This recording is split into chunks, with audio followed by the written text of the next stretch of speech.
Alors, M. Savy est maître de conférences en histoire au Moyen-Âge à l'université Gustave Eiffel.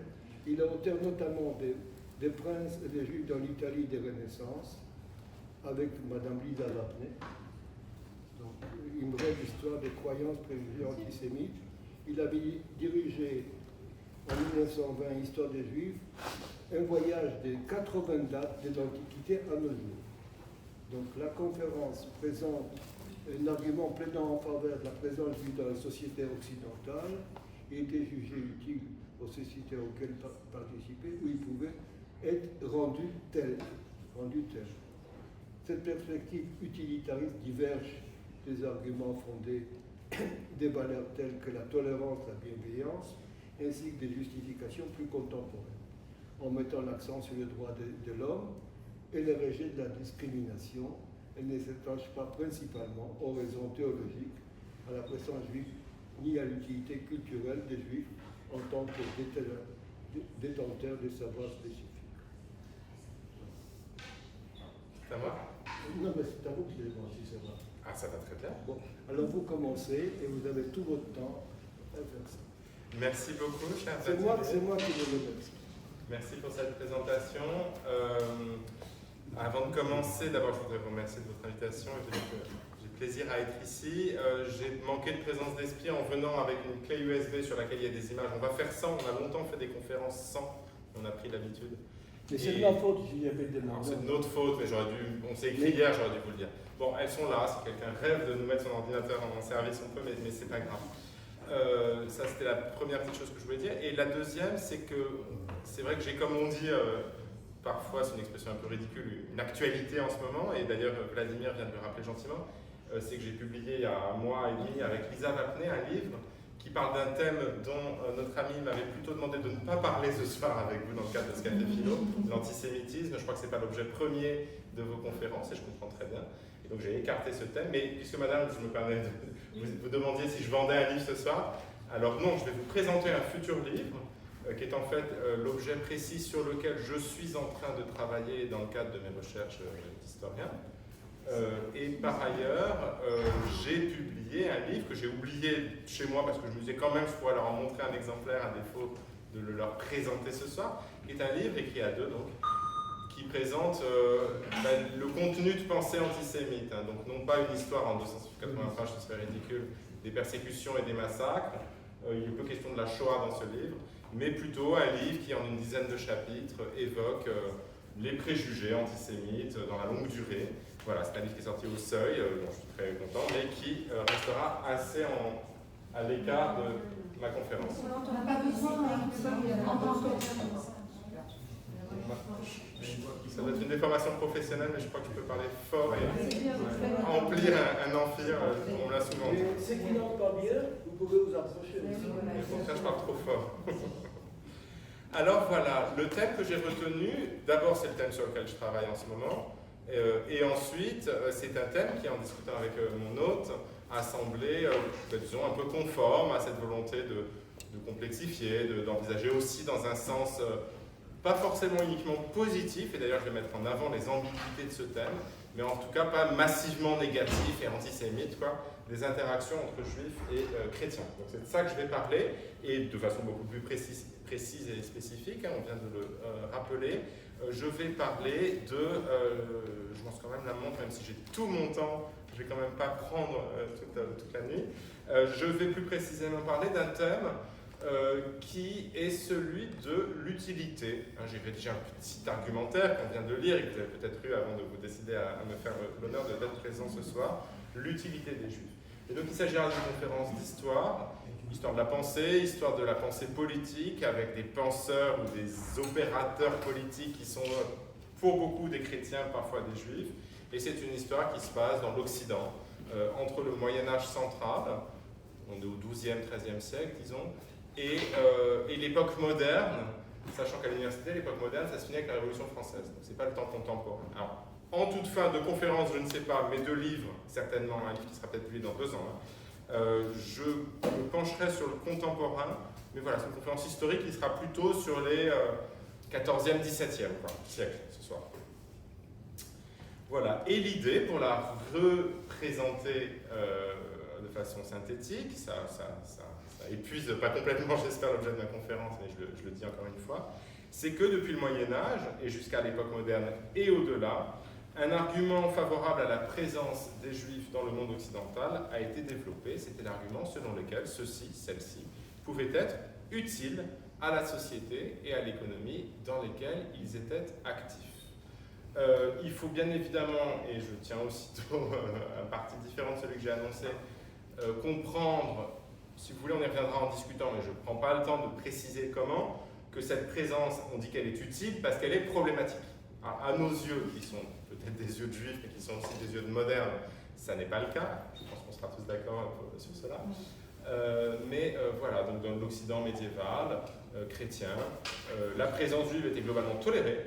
Toutefois, il y avait un certain nombre d'acteurs qui étaient très farouchement opposés à cette présence pour des raisons religieuses, ou en tout cas prétendument religieuses, sur lesquelles je n'ai pas le temps de m'appesantir. Et puis pour le coup, ce serait vraiment une conférence sur l'antisémitisme. Cet argument utilitariste, disons, utilitariste avant la lettre, il est assez différent d'un autre argument qui est couramment employé pour justifier cette altérité religieuse, cette minorité religieuse présente au sein d'un monde non juif, qui est la minorité juive. Et cet autre argument, c'est celui de la tolérance, de la bienveillance, du fait qu'il faut accepter ce que l'on réprouve, c'est le tolérer, ou même avoir de la sympathie à l'égard de ce qui est différent de nous, au motif qu'il ne faut pas discriminer, qu'il faut éventuellement valoriser la différence culturelle, ou encore que les droits de l'homme justifient qu'on accepte une telle diversité. Ce n'est pas cela qui va m'occuper ce soir. Je crois que ça, c'était un peu évident. Il y a une autre façon d'entendre l'intégration des Juifs dans une société chrétienne, qui n'est pas non plus mon objet premier ce soir, même si ça communique beaucoup. Hein. Les deux thèmes ne sont pas étanches l'un à l'autre. C'est l'utilité, pas socio-économique, c'est ça dont je vais vous parler ce soir, mais une utilité plutôt théologique, une utilité culturelle, philosophique, théologique. Hein. À la réponse « à quoi servent les Juifs ?», un homme du Moyen-Âge aurait pu répondre en employant des arguments qui ressortissent de cette utilité culturelle, notamment un argument chrétien assez intéressant, souvent évoqué mais en fait assez compliqué, qui est celui du peuple témoin. Peut-être certains ont entendu parler de ça, l'idée que les Juifs sont dans l'erreur, mais en tant que témoins de temps révolus, il faut les maintenir, il faut les tolérer, dans l'attente de leur conversion à la fin des temps. Et donc ce peuple témoin, c'est très ambigu parce que c'est très négatif, mais c'est toutefois un thème protecteur. Ils servent dans l'économie du salut. Et donc c'est aussi une utilité, mais ce n'est pas l'utilité qui me retient. Et puis enfin, pour m'avancer un peu dans ces préliminaires et ces présentations, ces propos liminaires qui cadrent un peu mon propos, il pourrait également être question de l'utilité culturelle. Alors ça, c'est un thème passionnant, ce serait une autre conférence, mais il a été un certain nombre de moments au Moyen-Âge et à la Renaissance et à l'époque moderne, où l'on s'est rendu compte, dans ces sociétés qui n'étaient pas monolithiques, qui n'étaient pas stupidement et massivement antisémites, mais qui l'étaient quand même pas mal, que les Juifs étaient utiles, que les Juifs savaient l'hébreu, que les Juifs connaissaient ce que les chrétiens appellent l'Ancien Testament, et donc cette capacité, comment dire, les médiévaux n'étaient pas des idiots, les médiévaux savaient, quoi qu'ils crussent que la Bible avait été traduite en latin avec l'inspiration divine, c'est la Vulgate, ils savaient bien que la Bible originelle était en grec pour le Nouveau Testament et en hébreu pour l'Ancien. Et donc avoir à 2 pas de chez soi, dans des petites villes où il y avait une petite communauté juive, il suffisait de marcher 100 mètres et trouver des gens qui étaient peut-être le plus grand commentateur de tous les temps, si on pense à Rachi, mais qui n'étaient pas forcément Rachi, mais qui étaient des bons hébraïsants et des talmudistes, ben c'était bien pratique. Et donc cette utilité culturelle, pour le savoir exégétique et linguistique dont disposaient les Juifs, il y a plusieurs moments lors desquels on aperçoit cette utilité. Je crois que ce qu'on appelle l'hébraïsme chrétien est bien connu, hein, autour de Pic de la Mirandole, de figures qui vous disent peut-être quelque chose 15e, 16e siècle, mais en fait il y a plusieurs moments comme ça. Et Nicolas de Lyre et les Victoriens, enfin tout un courant d'exégèse chrétienne médiévale, a fait usage du rabbin Salomon, Isaac Shlomo ben Yitzhak de Troyes. Enfin, il n'est pas appelé Rachi, bien sûr, selon son acronyme dans les sources chrétiennes, mais il est évident que c'est de lui qu'il s'est agi. Alors voilà, ce qui a justifié, et finalement je crois, ce qui a permis que les Juifs demeurent après l'époque moderne, avec le temps des émancipations dans les sociétés européennes, ce ne sont sans doute pas les arguments dont je vais vous parler. Les droits de l'homme, la nécessité de l'égalité concédée à tous les citoyens, le désir de faire rentrer les Juifs par l'émancipation dans la citoyenneté, sont d'autres procédés que ceux dont je vais vous parler. L'utilité est toutefois un thème qui apparaît dans la documentation, et j'entre un peu plus dans le détail et je prends un peu plus à bras le corps ce thème de l'utilité des Juifs à partir, disons, du XIIIe siècle. L'ensemble de ces sources, si on le considère ensemble, ce que je me propose de faire, constitue un argument un corpus documentaire très riche, qui n'est sans doute pas continu. Je ne pense pas que les gens qui écrivent sur ce thème de l'utilité connaissent et n'aient même la conscience de s'inscrire dans un plus vaste corpus. C'est un corpus construit par l'historien, disons, mais c'est un corpus assez impressionnant qui comporte donc des textes de nature très très différente et qui défendent toute l'utilité, l'argument de l'utilité. Je commence avec la formation médiévale de ce concept d'utilité, ce qu'on appelle en sciences humaines, en philosophie parfois l'archéologie de ce concept, la façon dont cette idée d'utilité s'est formée au milieu du Moyen-Âge, dans le cadre d'une réflexion intense menée dans les systèmes urbains notamment, autour de notions antiques, celle de bien commun, celle de bien commun en latin, ça se dit un peu république, le mot de res publicae désigne à la fois le collectif et le bien du collectif, et également avec la formation de concepts qui annoncent un peu celui de la raison d'État. Et donc l'idée, c'est que, en dépit de toutes les réserves que l'on peut formuler à l'égard de la présence juive, et donc de l'hostilité qu'on peut ressentir à l'égard de cette présence, eh bien, des raisons supérieures vont permettre de tordre un peu le bras, si je puis dire, à cette hostilité, sans nier qu'elle soit bien fondée, que oui, les Juifs ont tué Dieu, sont des usuriers, et ainsi de suite. Néanmoins, on considère que leur présence présente de plus grands avantages, si je puis dire ainsi. Et pour finir, cela débouche sur l'acceptation des Juifs alternative. Enfin, c'est pas toujours, je ne prétends pas que cet argument s'est imposé, mais je prétends faire l'histoire. Et c'est donc à l'acceptation des Juifs, malgré les difficultés de leur présence, que tend cet argument. La partie médiévale de la documentation permet donc d'inscrire les gens dans un dialogue polémique avec les opposants de la présence juive. Une source italienne du XVe siècle, pour plaider en faveur de la présence des Juifs dans un lieu donné, au milieu des chrétiens, affirme qu'elle serait, je cite, un bénéfice pour les citoyens. Fin de citation. Et donc, ce n'est pas qu'on les aime, ce n'est pas qu'il faut respecter l'autre, ce n'est pas non plus qu'il y a une vérité du judaïsme qui perdure, ce que dit l'Église après Vatican II, par exemple. Non, c'est que, objectivement, en faisant une sorte de calcul, de pesée rationnelle, utilitariste avant la lettre, malgré le coût, il y a un bénéfice plus grand que le coût. Et un bénéfice, alors là, sonnant et trébuchant, ça. Bon, je rentrerai plus tard dans le détail, mais ça fait des rentrées fiscales, enfin, c'est bien pour la société et pour l'économie. Certains juifs eux-mêmes se faisaient les porteurs de cet argument, et je pense qu'il y a là une habileté argumentative, une certaine forme de pragmatisme. Ça, c'est quelque chose qui est assez amusant dans un contexte qui n'est pas beaucoup. On voit beaucoup à la Renaissance, au Moyen-Âge, des juifs plaider pour eux, pas seulement pour eux comme individus, ou leur famille, ou leur petite communauté, leur keïla, mais vraiment pas non plus pour leur peuple, disons, mais entre les deux, pour leur présence dans un espace politique assez vaste. Et comment ils plaident? Ils plaident, on pourrait dire de l'autre façon, en utilisant la langue de l'adversaire, c'est-à-dire en disant à leurs destinataires, à leurs interlocuteurs chrétiens, que leur présence serait bonne pour des raisons qui peut-être ne sont pas celles qu'eux considèrent comme les bonnes, mais qui s'inscrivent dans une argumentation extrêmement maligne, extrêmement perspicace. J'ai en tête par exemple un fait rare, un cas où un juif demande à pouvoir rompre une indivision, disons ainsi, d'une maison qu'il possède avec des...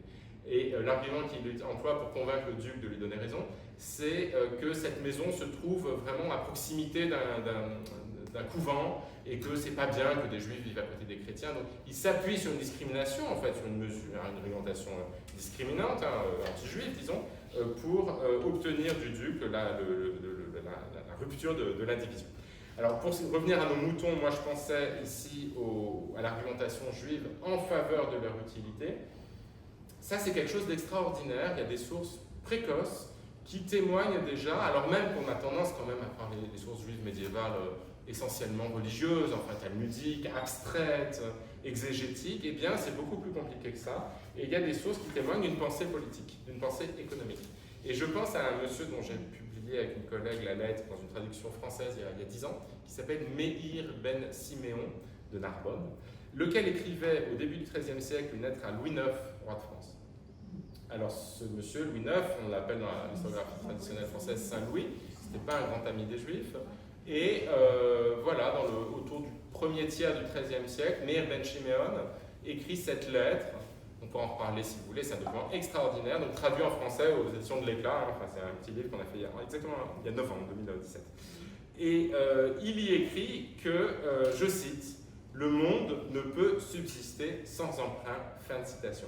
Alors toutes ces choses sans lesquelles le monde ne peut subsister, ça a des échos avec la Mishnah, hein, dans Pirkei Avot, il y a un certain nombre de choses sans lesquelles ne peut tenir le monde. Enfin, donc il faut y aller quand même, hein, quand on est un rabbin de Narbonne au XIIIe siècle, pour mettre l'emprunt d'argent dans la place, en tout cas syntaxiquement, à la place de la Torah, ou de Milut Rasadim, ou de toutes ces choses grâce auxquelles le monde tient. D'une certaine façon, c'est vrai, hein, dans cette époque d'essor économique, la disponibilité de liquidité, le fait d'avoir accès à de l'argent, du vrai argent tangible, celui qu'on avait encore dans nos portefeuilles il n'y a pas très longtemps, et qu'on prête et avec lequel on gagne de l'argent en faisant des intérêts, c'est vraiment une nécessité. Donc, Rabbi Meir ben Shimon employait cet argument avec beaucoup de netteté. Alors, cette présence juive, c'est le deuxième point de ma conférence, elle est quand même une présence ancienne et qui mérite d'être un petit peu précisée. J'ai longuement, 10 minutes, présenté le thème de ma conférence, je voudrais maintenant revenir un petit peu sur cela.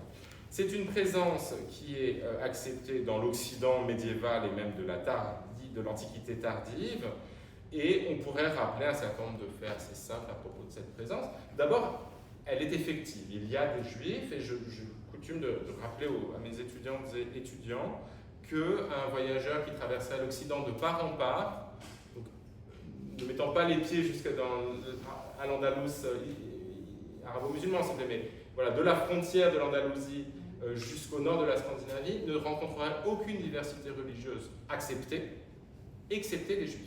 Les hérétiques, on les pourchasse, les païens, on les fait reculer par le glaive et par le feu et par la conversion. Alors, il y a des déviances, il y a des diversités religieuses, assurément, mais enfin, voilà, la diversité religieuse que représente le judaïsme est tout à fait exceptionnelle, et elle est marquée par, là encore c'est peut-être un peu contre-intuitif, mais une très grande continuité. Hein. Je veux dire qu'il y a des endroits d'Occident où il y a des Juifs depuis toujours. Alors, en France, ils ont été expulsés, en Angleterre, en Espagne, au Portugal aussi, en Italie, non, dans certaines parties du monde germanique, non. Ils ont subi d'autres drames au XXe siècle, mais il n'y a pas eu d'expulsion avant tard dans certaines parties du monde d'Europe orientale. Et donc la présence juive, elle est ancienne, elle est parfois même immémoriale, et il y a quelque chose d'étrange, peut-être, dans cette volonté de rendre compte de la présence juive, de devoir l'expliquer. En 1973, le philosophe Gershom Scholem expliquait dans un passage que j'aurais bien aimé vous présenter, mais que je vous lis depuis mes feuilles, à quel point cette justification de la présence juive, cette idée que, comme une présence étrangère, il fallait dire à quoi servent les Juifs, était quelque chose de scandaleux. Et en fait, c'est un peu, sans que je sois encore arrivé à ma conclusion, c'est sur quoi je voudrais insister, justifier la présence juive alors que les Juifs sont présents dans certaines parties de l'Occident depuis avant les chrétiens, ou en tout cas depuis à peu près en même temps. Il y a des Juifs à Rome au 1er siècle avant notre temps. Et bon, il y a des Juifs dans la Gaule de l'Antiquité tardive, avec la lampe d'Orgon, avec la stèle de Narbonne, enfin depuis des temps très très reculés. Et donc Scholem avait bien raison de déclarer, je cite, nous, alors nous c'est les Juifs dans sa phrase, nous ne devrions pas être obligés de justifier notre existence en travaillant pour le monde. Personne, aucune autre nation n'a jamais été soumise à une telle obligation, et certains de nous considèrent comme scandaleux que, à la différence de tous les autres, nous devions justifier d'être juifs en servant à quelque chose de supérieur. Fin de citation. Alors, il y a des échos, des connotations dans ce petit passage de Scholem que vous entendez. Je pense qu'il pense à des thèmes qui étaient très présents dans la philosophie juive des années 70, l'utilité, l'éthique, à quoi servent les juifs dans le monde, mais à quoi servent vraiment les juifs en défendant des valeurs de morale, en travaillant pour la science. Bon, ce sont des thèmes à la fois magnifiques, qui sont peut-être un peu moins mis en avant aujourd'hui, mais ça fait quand même aussi écho à ce dont moi je vous parle là, c'est-à-dire que cette nécessité de justifier la présence, finalement, on n'est pas obligé de l'accepter. En tout cas, on peut y réfléchir. Toutefois, dans la civilisation occidentale, qui est aux prises à un phénomène d'unification religieuse, il y a des questions juives, une question juive et des réponses qui sont portées à cette question juive. Et c'est un argument très fort en faveur de la présence juive que de dire, comme je l'ai évoqué tout à l'heure en introduction, qu'ils sont utiles comme témoins, par exemple. On pense à la figure de Augustin d'Hippone, ou Saint-Augustin dans la tradition chrétienne, qui a formé cette idée de peuple témoin. Mais je ne l'ai dit, ce n'est pas là-dessus que je veux m'intéresser en particulier. L'utilité théologique ou chrétienne ou culturelle n'est pas l'utilité socio-économique. Ce qui rend la présence juive utile, c'est fondamentalement le bénéfice qu'ils apporteraient à l'économie au moyen de leur spécialisation, qui s'entend vraiment littéralement comme le mot de spécialisation, c'est un processus, on spécialise, c'est un processus, c'est un acteur. Et donc l'acteur de la spécialisation professionnelle des juifs, on peut dire que c'est les juifs eux-mêmes, mais on peut dire aussi que c'est la société chrétienne qui les tourne vers les métiers d'argent. C'est quelque chose de bien connu. Je veux quand même préciser que c'est quelque chose qui est beaucoup plus compliqué, ou en tout cas, pas forcément compliqué, mais mesuré que ce que l'on dit souvent. La plupart des prêteurs dans l'Occident médiéval étaient chrétiens, et la plupart des juifs n'étaient pas des prêteurs. Et l'idée que le prêt d'argent était interdit aux chrétiens, non pas d'y avoir recours, mais de le pratiquer, est une idée fausse. Les chrétiens prêtaient. Toutefois, l'Église n'aimait pas que les chrétiens prêtent, on s'efforçait de réduire cette activité. Du coup, que faisaient les prêteurs chrétiens? Mais ils prêtaient en douce, avec des systèmes, des montages, c'est-à-dire je prétends m'être associé avec toi, et donc on met de l'argent, et à l'issue de cette opération commerciale fictive, tu me rends plus d'argent que ce que tu as mis dans l'opération. Ça s'appelle un prêt déguisé. Donc il y avait un certain nombre de procédures, parfois très légales et ayant pignon sur rue, parfois un peu plus cachées. Mais voilà, pour dire que cette spécialisation, elle est partielle. C'est pas vrai que tout l'argent prêté dans l'Occident a été prêté par des juifs, absolument pas. Mais c'est vrai qu'il y a une spécialisation, et que les juifs eux-mêmes Meir Ben Shimon, il dit voilà, c'est formidable de prêter. Alors pourquoi? Pour plein de raisons. C'est un autre point que celui dont je veux vous parler, mais le prêt d'argent à intérêt n'est pas interdit, y compris dans la Torah, à un étranger. Donc les juifs considèrent qu'ils ont le droit de prêter à intérêt. Meir Ben Shimon a des positions très très complexes sur cela, puisqu'il considère que l'interdiction de prêter, la possibilité de prêter à intérêt à un étranger, un non-juif par exemple, est une interdiction qui n'est pas dans la Torah, qui est éventuellement rabbinique, ce qui est quand même une position très très audacieuse, parce que la vision dominante, c'est que le prêt à intérêt, le ribit, est parfaitement interdit quand c'est avec un frère, et est parfaitement licite quand c'est avec un étranger. En tout cas, que ce soit des rabbanan, des oraïta, on avait le droit de prêter, et l'utilité était évidente aux yeux des juifs comme de certains chrétiens qui défendaient cette idée d'utilité, qui le faisait avec ce qu'on pourrait appeler un raisonnement de conciliation. Intellectuellement, si on se demande qu'est-ce que c'est que défendre l'utilité des juifs dans une société chrétienne, c'est ça, c'est d'essayer de concilier des choses qui sont en tension l'une avec l'autre. Un bon exemple pour bien comprendre ce que c'est que cette utilitas en latin, qui est défendu par les philosophes médiévaux, c'est ce qui permet de donner la mort par une exécution tout en proscrivant le meurtre, si vous voulez. Donc, il est mal de tuer, d'ailleurs c'est dans ce que les chrétiens appellent les 10 commandements, et toutefois il arrive qu'on exécute un condamné, eh bien c'est un moindre mal. Donc, le moindre mal, la raison d'État, l'utilité, enfin toutes ces idées de forcer, si vous voulez, la victoire d'un argument sur un autre au terme d'une pesée, en fait. Voilà, on évalue les coûts, le rapport coût-bénéfice, on dirait aujourd'hui en économie. De la même manière que la pureté chrétienne pouvait être certes mise en péril, mais toutefois préservée, malgré la présence juive, et qu'on s'efforçait de rendre compatibles ces choses-là. Un des premiers cas et des plus illustres cas de la défense de cette utilité des juifs, on le trouve dans une charte très célèbre qui est écrite par l'évêque Rudiger de Spire en Allemagne en 1084. Je me rends compte avec désarroi que je n'ai pas le texte, alors je le connais à peu près, pas non plus parfaitement par cœur. Rudiger de Spire. Spire, c'est une de ces 3 grandes villes de la vallée du Rhin. On n'est pas très loin de la Belgique, Pays-Bas, France, hein, donc vraiment dans la partie la plus occidentale de l'Allemagne, où il y a 3 grandes villes, vous en connaissez une partie en tout cas, Spire, Speyer, Worms et Mayence. Et l'acronyme, les Juifs aiment bien les acronymes, c'est comme ça qu'on fait le nom de Rachi, l'acronyme de Spire, Worms, Mayence, ça fait Schum.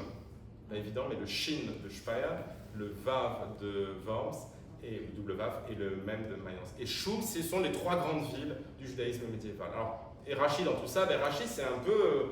C'est quelqu'un qui a appris en Ashkénaze, hein, dans le monde germanique, mais qui ensuite a fait rayonner le judaïsme français, disons, en Champagne, à Troyes.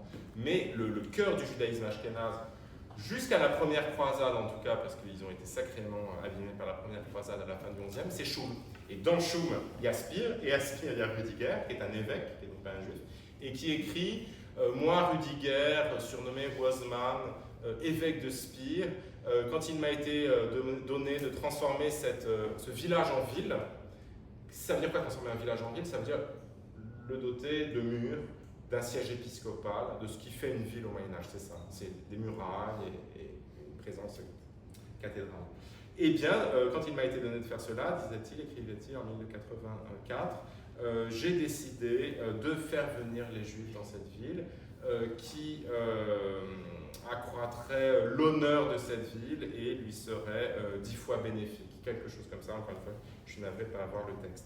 Et à de nombreuses reprises, à partir de cette fin du XIe siècle, ce que l'on appelle des chartes d'acceptation de la présence juive dans le monde germanique, dans l'Italie centrale et septentrionale, et puis plus loin, à mesure que le judaïsme ashkénaze pénètre, notamment dans la Pologne, où il a connu un âge d'or, hein, enfin jusqu'au XVIIe siècle et même au-delà, où c'était pratiquement le pays où il y avait la plus grande présence juive au monde, en tout cas dans le monde ashkénaze, et bien dans ces chartes, disais-je, on trouve cet argument, on les autorise à s'établir, à prêter de l'argent, les espaces, les communes, les seigneurs qui leur donnent la possibilité de s'établir considèrent qu'ils font quelque chose d'utile à la communauté. Et pour les faire venir, on leur concède ce que l'on appelle en droit des privilèges, charte, condotte en italien, peu importe, ce sont des documents dans lesquels sont stipulés les privilèges des Juifs. Ils peuvent venir avec tel taux d'intérêt, en donnant tant d'argent par an à la commune, parce qu'ils sont quand même tondres, hein, c'est vraiment une vache à lait, pardon, c'est incohérent, c'est les moutons qu'on tonde, enfin, vous avez compris quoi. Et c'est Cecil Rothe, le grand historien britannique, qui disait que c'était la vache à lait du roi, les Juifs. Donc, on les ponctionne, on fait des captiones, en latin, donc des ponctions terribles.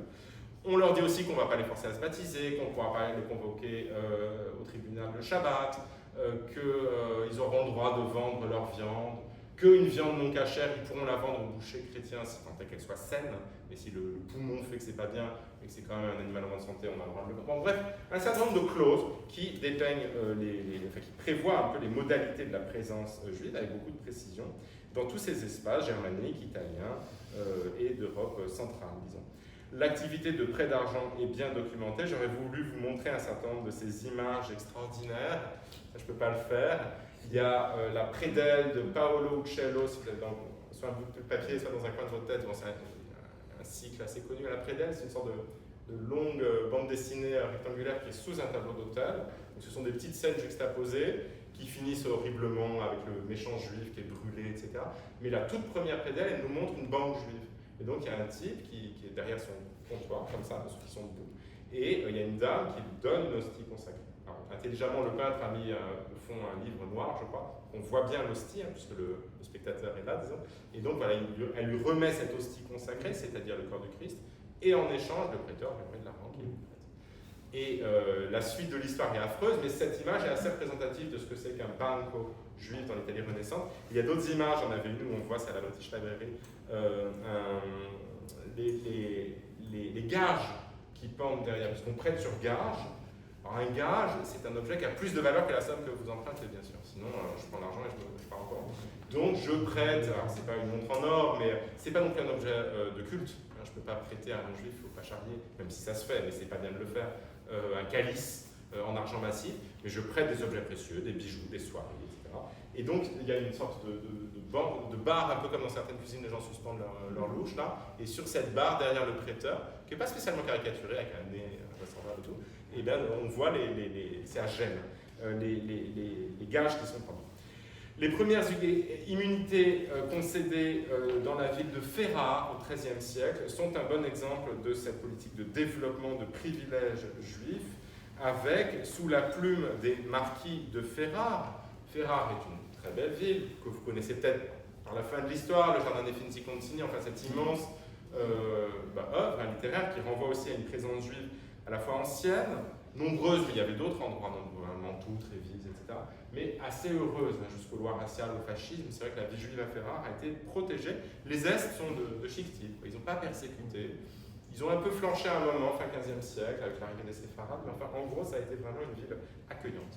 Et à l'égard des Juifs, les marquis de Ferrare, à la fin du XIIIe siècle, disent exactement ce que moi je cherche dans la recherche, en 1370, pour songer à l'utilité commune des citoyens et à celle de nos sujets, nous autorisons l'établissement de 6 banques juives dans la ville de Ferrare, écrit Niccolò de d'Este le 1er mai 1370. Et ce décret s'applique à la fois aux bénéficiaires et à leurs associés, etc., avec une mention vraiment explicite de l'utilité, l'utilità commune, et c'est vraiment marqué explicitement, donc quand je trouve ça, évidemment, je suis très content. L'idée d'utilité des Juifs n'est pas universellement acceptée, elle est débattue, très vivement débattue, avec des acteurs qui sont pour et des acteurs qui sont contre. Et certains jugent, notamment parce qu'ils sont en concurrence économique avec les Juifs, que cette présence n'est pas bienvenue. Si ça vous intrigue, on pourra en reparler, c'est un peu latéral, mais qui sont les acteurs favorables et qui sont les acteurs défavorables côté chrétien à la présence juive, c'est quelque chose de compliqué en fait. Et la vision un peu déprimante selon laquelle le roi nous protège et le peuple veut nous trancher la gorge, c'est une vision fausse, donc ça fait plaisir.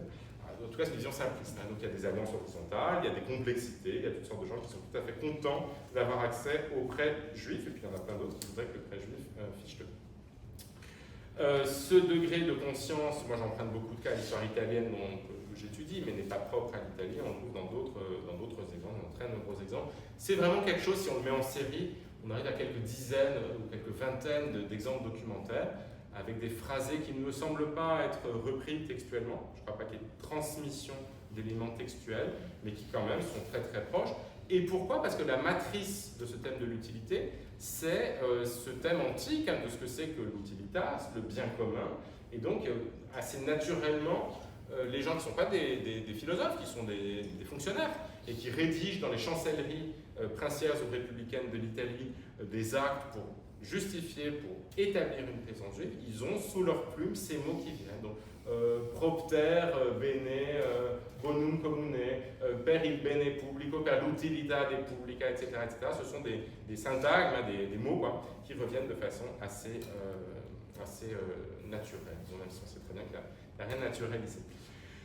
Alors, cette présence, elle est pensée comme un bénéfice pour la société, pour le trésor, pour les caisses fiscales, et c'est le point suivant que je voudrais présenter. Du point de vue des dominants, des pouvoirs, accepter la présence juive, ça renvoie rarement, et je dirais même assez marginalement, à quelque chose qui relève de la bienveillance. Donc le philosémitisme, à mon avis, il faut repasser.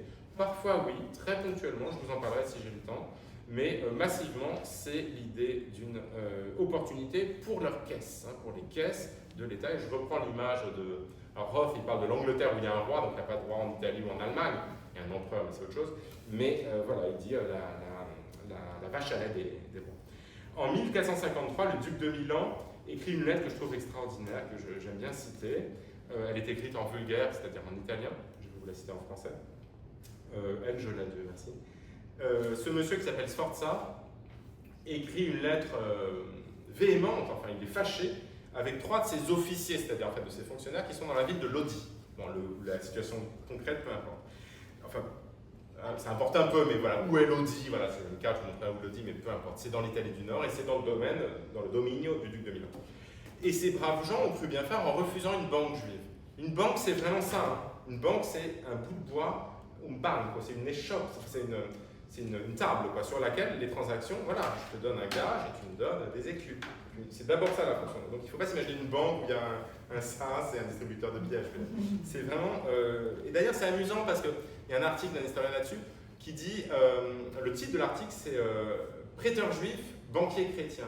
Et c'est un peu une critique de cette distinction. En fait, quand c'est les juifs, on dit des prêteurs, et c'est pas très joli, quoi. Alors que le banquier, on pense quand même à quelqu'un qui a un costume et une cravate, parce qu'on est au Moyen-Âge, mais enfin, c'est un peu cette connotation. En fait, c'est le même métier.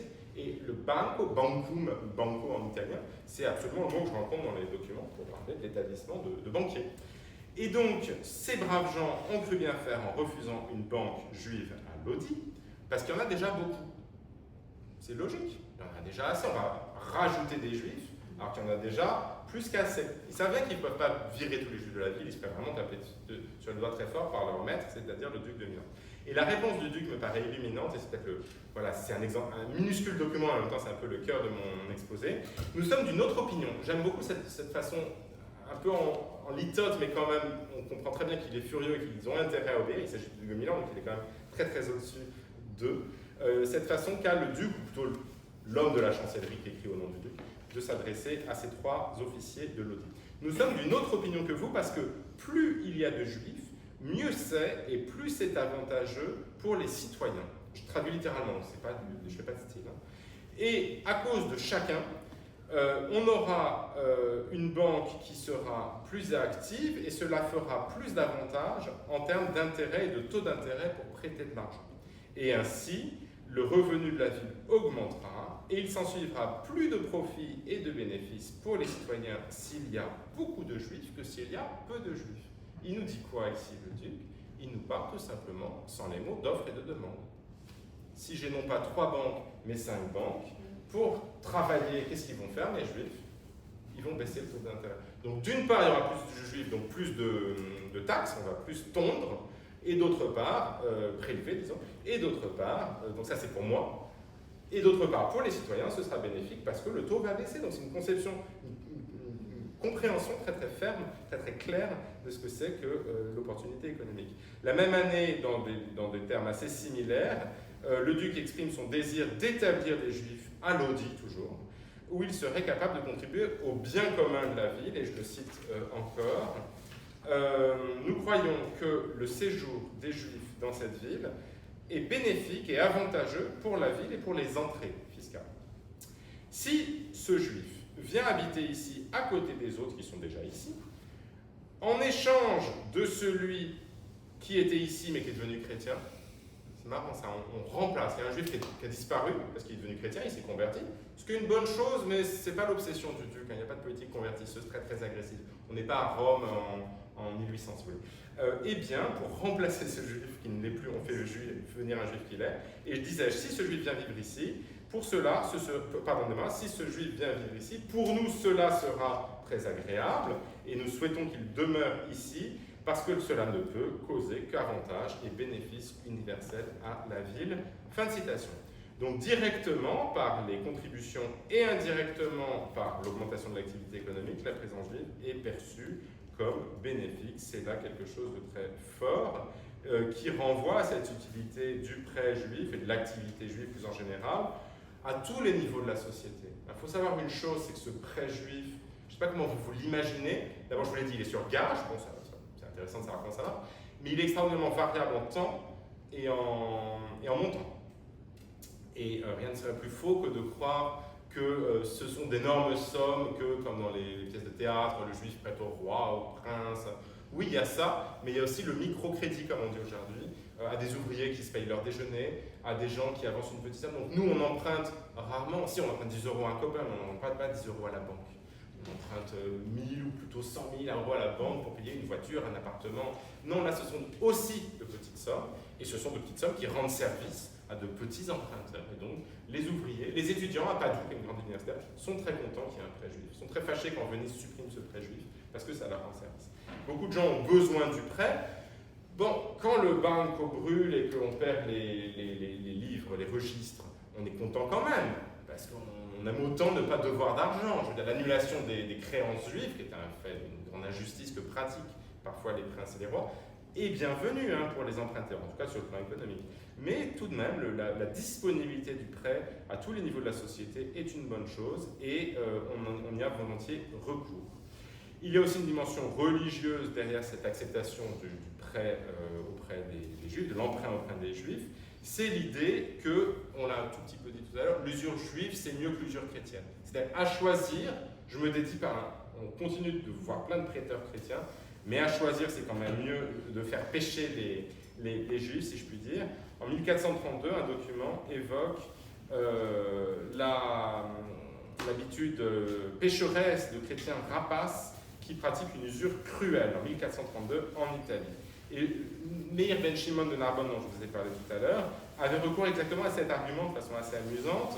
Il disait à Saint-Louis, pour l'appeler ainsi, trop gentiment, qu'il était meilleur pour le roi de France d'accepter le prêt pratiqué par les juifs dont le salut ne lui incombait pas et ne devrait pas l'intéresser puisqu'il n'était pas de la même religion que lui. En gros, laisse-moi pécher, laisse-moi aller en enfer. Moi, je ne crois pas que j'irai en enfer, mais crois ce que tu veux, plutôt que de faire... Et je le cite littéralement, hein, tu ne peux pas nous forcer à observer cela selon ton credo, mais selon uniquement la tradition de nos ancêtres. Donc si dans ma tradition c'est licite, tu dois me laisser le faire et tout le monde sera content. Les sources de l'histoire intellectuelle démontrent une pleine conscience des tensions que cette utilité pouvait résoudre. Et j'ai en particulier ici à l'esprit un discours tout à fait extraordinaire qui a été tenu dans la bonne ville de Venise au début du XVIe siècle. Donc on avance d'une centaine d'années, on est surtout dans un espace, l'espace vénitien, où a été créé en 1516, que vous connaissez toutes et tous, un ghetto. Bon, un ghetto, c'est, on en reparlera si vous voyez pas bien ce que c'est, mais enfin, en deux mots, c'est le quartier où vivent tous les juifs de la ville et où ne vit aucun non-juif de la ville. Donc il n'y en avait pas jusqu'à présent, pratiquement pas. C'est pas un shtetl, c'est pas une ruderia, c'est pas un quartier juif, c'est pas la rue des Rosiers. Non, un ghetto, c'est un quartier fermé où le soir on ferme les portes et où ne vivent que des juifs et tous les juifs. Donc et c'est pas non plus le ghetto noir ou c'est-à-dire c'est pas une assignation par la main invisible quoi. Il y a des ghettos aux États-Unis, la sociologie urbaine américaine a beaucoup travaillé cette notion en reprenant le mot de ghetto qui est un mot vénitien de 1516. Mais c'est un sens un peu différent, c'est-à-dire que ce qui oblige les pauvres à vivre dans des ghettos pauvres, c'est pas la loi, c'est la loi des reins de l'économie, hein, c'est aussi une forme de loi d'une certaine façon. Mais voilà, les ghettos dont je vous parle, ce n'est pas cela. Et dans ce contexte, en 1520, M. Marco Foscari, les Foscari sont une très grande famille de doges, alors lui-même il a été diplomate, enfin, c'est vraiment l'élite vénitienne, M. Foscari. Il répond à une réflexion qui a été lancée par Venise pour savoir s'il était opportun de renouveler la présence juive. Et il demande dans son discours, qui est un discours extraordinaire, qui a été publié, hein, qui est en vulgaire, en plein de latin, mais quand même écrit à 95% en italien, il demande trois choses, il pose trois questions. Est-ce que les juifs sont bienvenus? Est-ce qu'ils peuvent faire commerce de draps? Est-ce qu'ils peuvent prêter à intérêt? Alors, je ne peux pas résumer l'ensemble de son raisonnement, qui est un raisonnement, si je vous en parle, c'est parce qu'il s'inscrit dans mon propos. Hein. L'opinion qu'exprime Foscari dans ce long discours est une opinion à la fois savante, nuancée, mais globalement favorable à la présence juive. Et parmi de nombreux arguments qu'il déploie, alors c'est très fascinant sur le plan de l'histoire culturelle parce qu'il médite beaucoup sur la présence des prostituées. Hein, ça aussi, enfin, si vous étiez un peu sceptique par rapport à ce que je disais sur la pesée, je crois que les prostituées sont un bon exemple de pesée. Hein, c'est-à-dire, c'est un moindre mal. Alors, on peut dire que c'est la pulsion des hommes, on peut dire que ce sont des besoins, on peut dire que enfin voilà, on considère que c'est un métier qui pose quand même un certain nombre de problèmes, mais dont toutefois la présence, je ne dis pas que c'est mon opinion, la vôtre, mais c'est ça qu'on pense, encore ça qu'on pense aujourd'hui quand même, et donc on accepte la présence. Et donc, Foscari en parle beaucoup des prostituées. Alors, on peut aussi considérer que ça renvoie une notion d'impureté, hein, comme les juifs, mais là, c'est un commentaire dans lequel je ne vais pas rentrer, mais qui me paraît légitime. Et parmi de nombreux arguments, il déclare ceci, et je le cite. Je considère qu'il est approprié pour vos excellences de laisser demeurer des juifs dans notre juridiction, de façon à utiliser à la fois leur personne et leur argent pour tous les besoins de notre État, comme nous les avons toujours utilisés. Bon, utiliser quelqu'un, Emmanuel Kant n'aime pas ça, hein, on n'utilise pas. Hein. Un être humain, c'est une fin. Je ne sais pas beaucoup de... Kant n'était pas un grand ami des Juifs, par ailleurs. Mais voilà, il y a quelque chose d'assez frappant. Là, on utilise leur personne. Je reprends la lecture. Et ça, c'est extraordinaire. Ne faites pas comme le roi catholique, qui a chassé les Juifs. On est en 1520, ça fait 28 ans. Le roi catholique, c'est l'Espagne. Et puis qui ensuite, ces Juifs, ils sont allés en Turquie. c'est Foscari qui parle, en Turquie où ils ont apporté le commerce de la laine et de la soie, des droits de soie, et l'art de l'artillerie, et les seigneurs turcs utilisent leurs personnes et leurs compétences pour tous leurs besoins. Fin de citation. Donc il y a là quelque chose qui fait quoi? Je ne sais pas si vous l'avez déjà entendu, mais cette espèce d'idée que la bracha aurait quitté c'est un peu faux parce que le siècle d'or espagnol c'est le XVIe siècle, donc à mon avis c'est une jolie idée de se dire que quand les juifs sont expulsés, tout fiche le camp. Mais s'agissant de l'Espagne, c'est plus compliqué que ça. Mais voilà, l'idée que l'expulsion juive a causé la prospérité des Pays-Bas, de l'Empire ottoman, c'est une idée qui est un peu vraie, et visiblement c'est ce que pense Foscari. Je n'irai pas jusqu'à dire que l'expulsion de 1492 plonge l'Espagne dans le déclin, ça ce serait trop beau, mais c'est pas vrai. Peu après, il assure, je le cite encore, que le bénéfice et le profit que nous pourrions avoir, nous ne devrions pas l'abandonner en expulsant les Juifs à nos ennemis. Donc l'idée que l'expulsion causerait un bénéfice, mais pas pour nous, mais pour nos ennemis. Alors quand on parle des Turcs à Venise en 1520, je sais pas moi, c'est quand on parle, c'est par là que parler de la Prusse en France en 1880, quoi. C'est-à-dire que c'est déjà l'ennemi obsédant qui fait des razzias dans le sud de l'Italie, qui est menaçant. Otrante a été prise par des pirates. Enfin, il y a cette espèce de crainte des Mauresques et plus encore du Turc à Venise. Et puis 50 ans plus tard, il y a la grande bataille de Lépante, mais jusqu'à 1571, c'est quand même le grand huitaine, quoi, disons. Il est donc clairement conscient de la tension utilitariste entre rejet et acceptation d'un bien commun plus haut. Et c'est en plaidant pour le bien commun le plus haut qu'il plaide en faveur de l'acceptation, de la poursuite de l'acceptation des Juifs dans la République de Venise. Pour lui, les Juifs sont un problème, mais ils sont aussi une ressource qu'il ne faut pas abandonner à des rivaux. Dans les termes philosophiques, c'est ce que l'on pourrait appeler choisir un mal nécessaire, de deux mots, choisir le moins, choisir un mal nécessaire, un necessary evil, c'est-à-dire une réflexion qui est très vive dans la Renaissance. C'est à cette époque-là que l'on pense à nouveau fait ces notions de dilemme politique. Le mal nécessaire est une notion qui apparaît dans la réflexion politique au XVe siècle. Le dilemme qui va beaucoup occuper la pensée morale, je ne sais pas moi, jusqu'aux pièces de Corneille, si vous voulez, quoi. C'est quelque chose qui est très, très présent dans la pensée du temps, et Foscari lui donne une très claire expression. Alors, j'ai beaucoup insisté sur cet exemple, mais c'est un discours de quelqu'un d'importance secondaire, hein. C'est pas Ménassé Ben Israël, c'est pas Spinoza, c'est pas le pape, enfin, mais c'est quelqu'un qui me paraissait intéressant, justement parce qu'il est très révélateur de cette documentation. Alors je termine, enfin j'ai encore un petit peu de choses à vous dire, mais en évoquant ce que j'ai appelé tout à l'heure l'archéologie, c'est-à-dire ce sur quoi je travaille en raison aussi de mon travail à l'université, c'est le Moyen-Âge tardif, disons, la Renaissance, mais j'emprunte en fait des exemples donc, au Moyen-Âge central, qui lui-même, c'est bien connu, récupère l'héritage antique. C'est rien de plus faux de dire que l'Antiquité est redécouverte à la Renaissance. La Renaissance redécouvre une certaine antiquité, des canons esthétiques, certains textes d'Aristote, certes, ou de Platon surtout, mais enfin voilà, Aristote lui-même, et le latin, et Cicéron, et c'était des choses que le Moyen-Âge pratiquait déjà depuis fort longtemps. Et donc cette conception médiévale du bien commun, de l'utilité, elle connaît un développement très très grand, et cela se poursuit à l'époque moderne.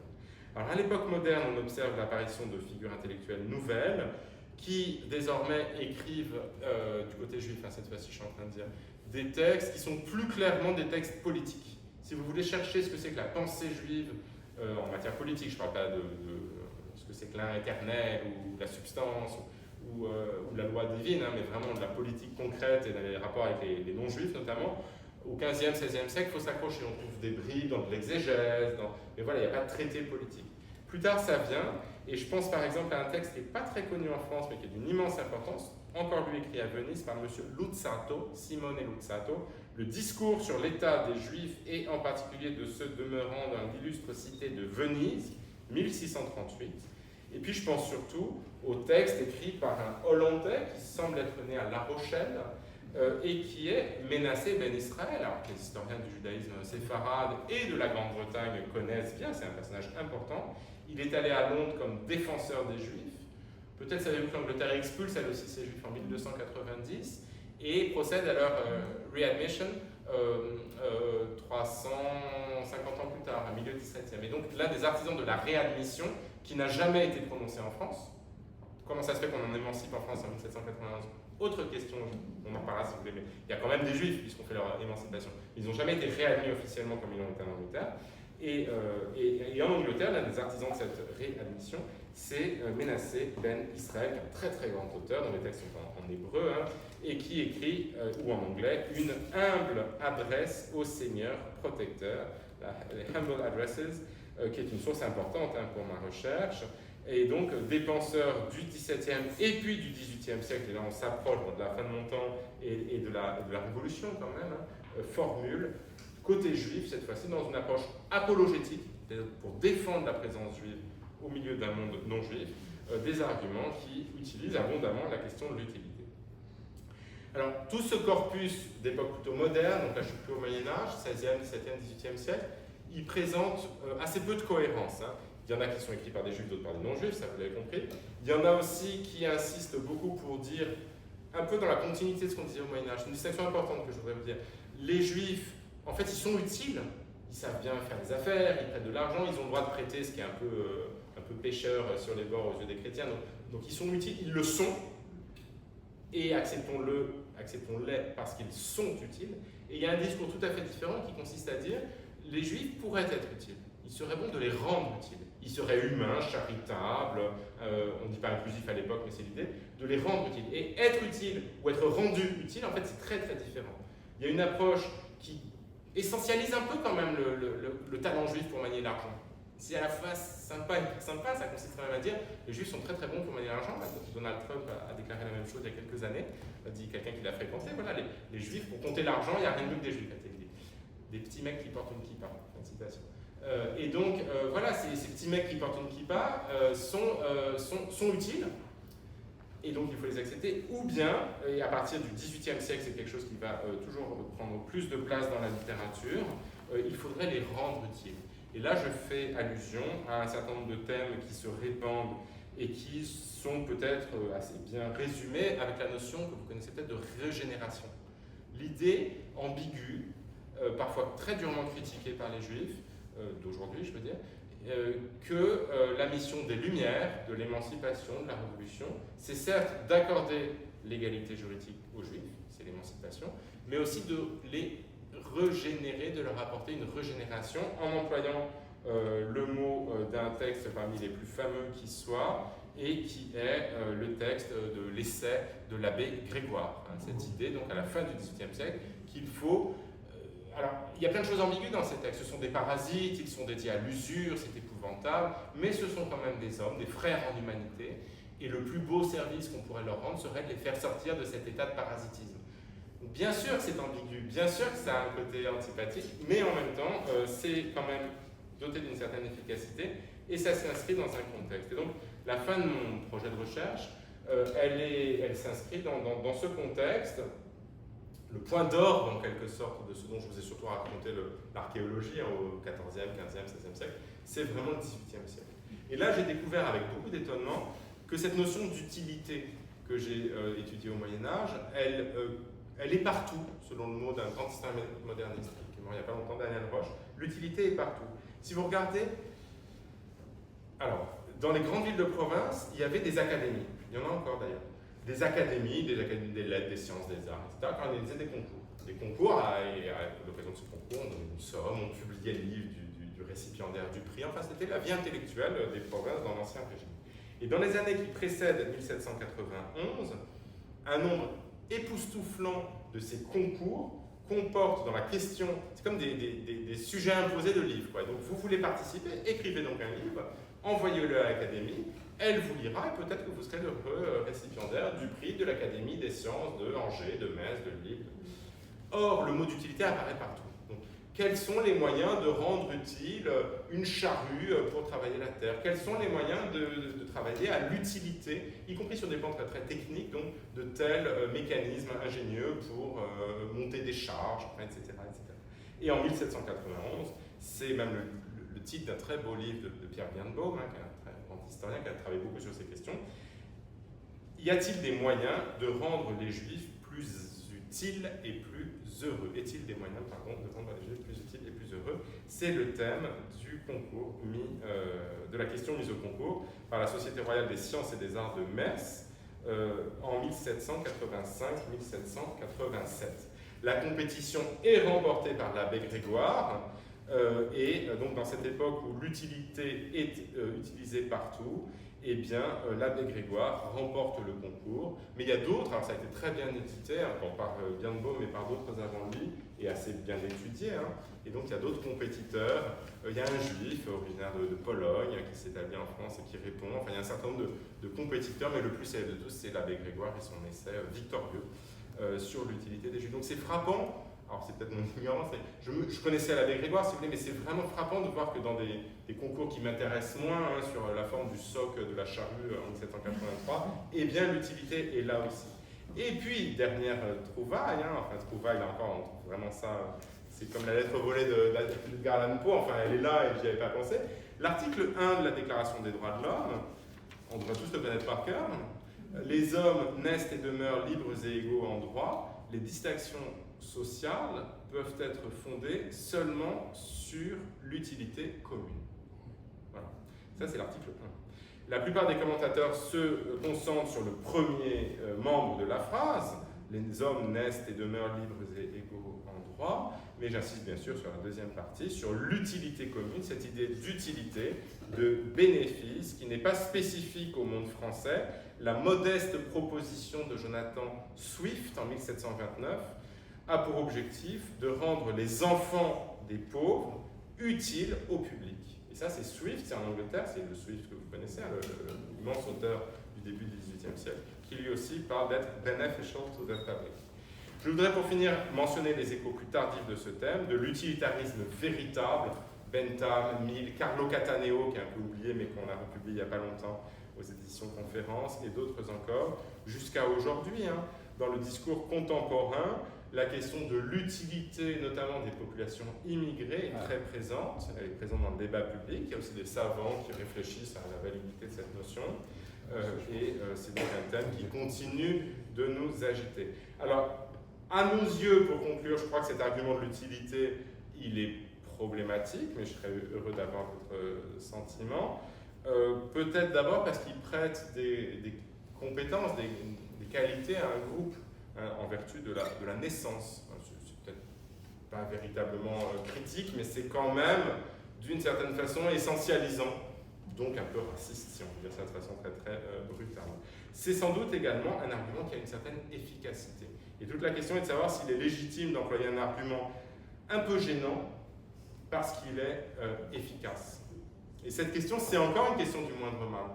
Est-ce que j'ai le droit, du coup c'est une sorte de mise en abîme de ma propre réflexion sur l'utilité, est-ce que c'est bien d'utiliser un argument pas génial mais s'il porte? Et je pense qu'il y a des gens qui se sont dit, oui on va faire ça, on va quand même, quitte à essentialiser un peu les juifs, leur prêter une utilité qu'ils n'ont pas dans leur gène, mais qu'ils avaient réellement peut-être économiquement, et ainsi travailler à leur émancipation. Alors, l'historien doit observer que les espaces où cet argument a été le plus mobilisé ne sont pas ceux où l'émancipation a été accordée. Ce n'est pas évident que l'utilité de l'utilité soit avérée, en d'autres termes. Je ne pense pas que ça coïncide. Et je pense qu'il faut, pour terminer, établir une distinction très ferme entre une première période apologétique qui proposait de considérer les Juifs comme utiles et cette seconde période qui invitait à les rendre utiles. Et donc, on est souvent, je l'ai déjà dit, critique par rapport à cette idée de les rendre utiles, de nous rendre utiles.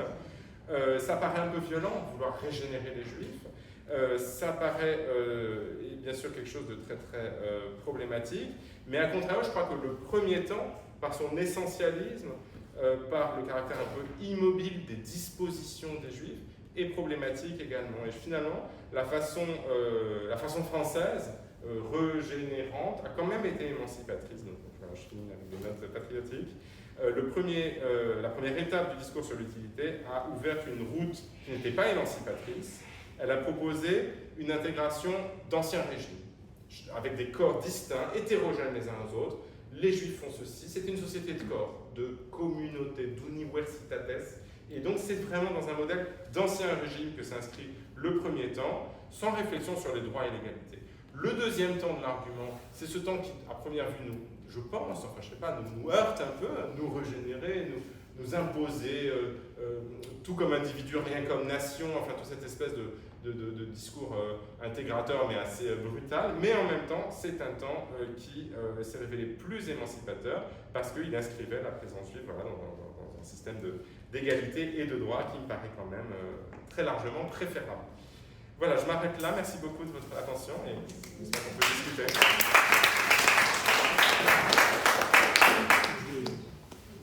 C'est ouvert aux questions. Qui est-ce qui veut commencer? Alors, d'abord, place aux jeunes filles d'abord. Moi, merci pour cet exposé. Moi, ça m'a fait penser quand j'ai été visiter le Portugal. On visite des villes, Belmont, je crois que ça s'appelle. Il y avait énormément de Juifs qui venaient notamment de France. Lorsqu'ils avaient été expulsés de France, il y avait énormément de Juifs qui s'étaient installés dans ces petits villages de montagne. Et les Juifs ont été expulsés du Portugal. Et je me rappelle le guide qu'on avait, c'était un historien aussi.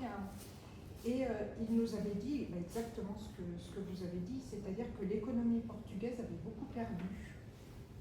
Lui nous faisait passer ce message, effectivement, que l'économie portugaise avait beaucoup perdu quand c'était le roi Manuel, je crois, qui avait expulsé les Juifs, quand les Juifs avaient été expulsés, parce qu'il nous parlait aussi d'économie marchande, qu'il y avait beaucoup de relations entre peut-être les Juifs de différents pays, enfin bref.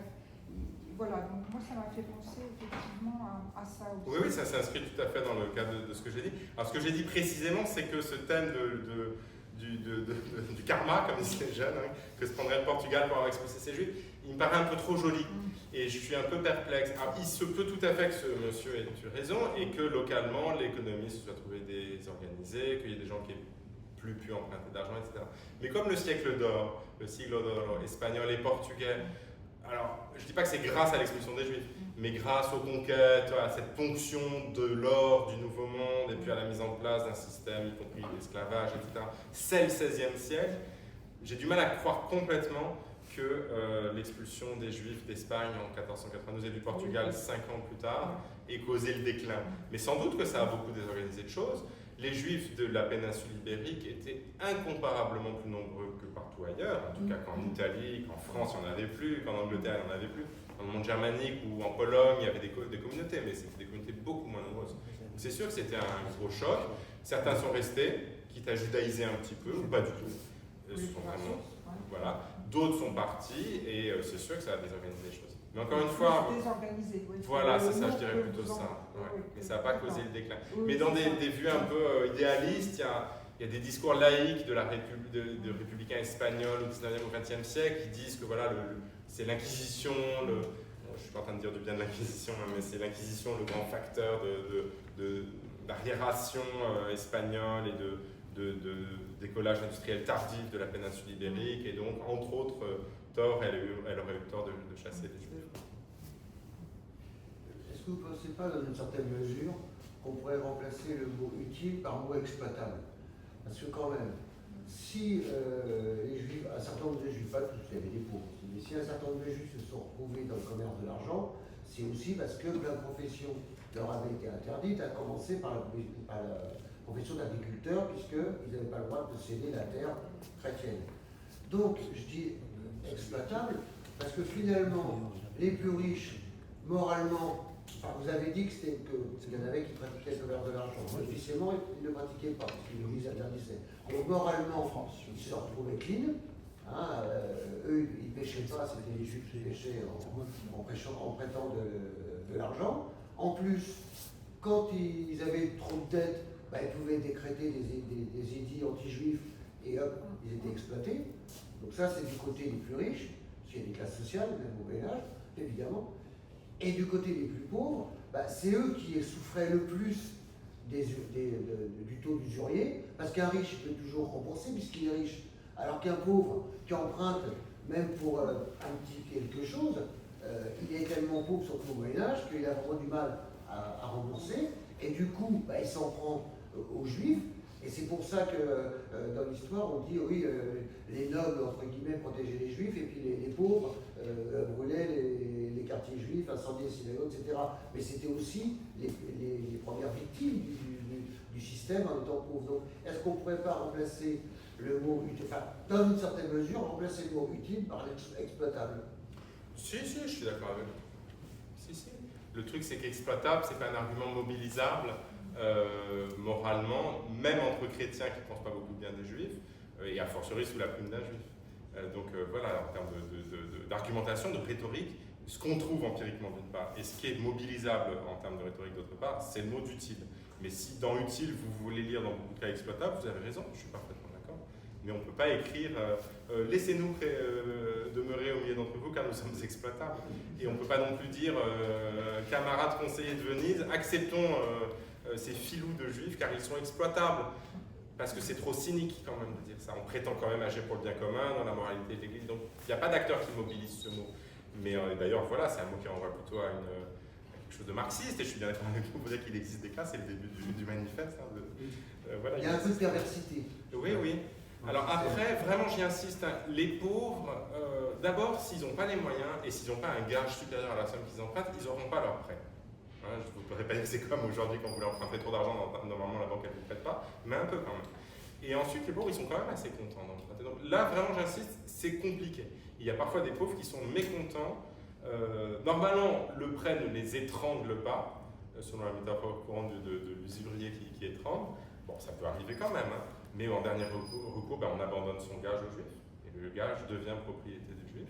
Donc normalement, encore une fois, les pauvres ne sont pas massivement les ennemis des juifs et opposés. Les vrais acteurs, je n'ai pas eu le temps de le dire, hein, de la prédication anti-juive, enfin je l'ai dit d'ailleurs en disant prédication, les vrais acteurs de la politique anti-juive, ce sont les prédicateurs.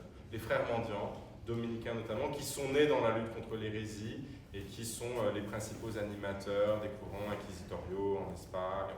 Mais les pauvres, c'est compliqué, quoi. Regarde, il y en a qui sont vraiment contents de bénéficier. Mais oui, je suis d'accord avec vous. L'exploitation, ça me va pas l'exploitation. Je prends le mot, tout à fait. Il y avait une dame avant, et puis après. Je sais pas. Non, c'est à vous. Bon, d'accord.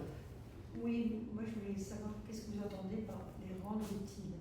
Vous parlez d'émancipation, mais un peu plus fort. Oui, vous avez raison, c'est pas clair. Les rendre utiles dans l'esprit des auteurs du XVIIIe siècle, c'est les mettre au travail, donc les détourner de ces activités parasitaires que sont le métier de l'argent en particulier, et plus généralement les activités commerciales. Alors, c'est un chapitre à soi, mais si ça vous intéresse, je vais aller vite, mais je peux le dire quand même. Qu'est-ce qu'ils faisaient les Juifs? Monsieur a raison de rappeler qu'ils avaient été détournés de la propriété foncière. Ne me demandez pas la date, il n'y en a pas. S'il n'y a pas en l'an de grâce 1200 et des brouettes, tout l'Occident, non, c'est graduel. Mais ce qui est vrai, c'est qu'en l'an 1000, on trouve des paysans juifs, et en l'an 1400, on n'en trouve plus. Et donc, ils sont détournés de certaines professions, et ils ont comme profession, d'abord, ils sont en polyactivité. Plus qu'aujourd'hui, on a plusieurs métiers. On est rabbin, et puis quand on a un client, on est commerçant parce qu'il y a un client dans la boutique, et puis on est aussi un peu prof d'hébreu. Mais c'est qu'un exemple ce que je donne là. Vraiment, les gens ont plusieurs métiers. Ils sont polisseurs de lentilles et enseignants, et pourquoi pas bouchers si ça fait la shrita. Donc, ils ont des métiers très divers, artisans, chiffonniers, menuisiers, bourreliers, charpentiers, des métiers dans la communauté. Voilà. Mais ce qui est un peu un cliché, c'est qu'on considère évidemment être circonciseur, prof de Talmud, boucher, c'est pas considéré comme utile hors de la communauté. Et donc, on considère que leurs métiers sont des métiers inutiles, parce que, alors, le prêt d'argent, ça vous l'avez compris, il y a beaucoup de juifs, c'est un peu compliqué à comprendre parce que ça a disparu, mais quand on lit encore Stefan Zweig, on trouve ça, au début du XXe siècle, ils étaient facteurs, ils étaient middlemen. Il dit, Zweig, on débarque dans un shtetl, on a besoin d'un truc, il y a des juifs qui sont là, comme ça, dans la gare, des facilitateurs, des facteurs, des agents, voilà. C'est pas des métiers louches, hein, mais c'est des métiers qui sont difficiles à attraper pour nous. Et donc, toutes ces activités-là, on considère qu'elles ne sont pas très utiles. Et c'est quoi un métier productif pour un théoricien économique en 1780? Oui, c'est la manufacture et l'agriculture. Et on considère qu'il faudrait et puis les rendre utiles à leur patrie, c'est aussi les faire servir sur les drapeaux, c'est voilà, tout un certain nombre de choses que les États vont leur faire faire. D'ailleurs, ça va marcher. Hein. Les paysans juifs, il y en a eu un peu. En tout cas, il y a eu un judaïsme rural très très prospère, par exemple en Alsace. Des juifs sous les drapeaux, il y en a eu beaucoup.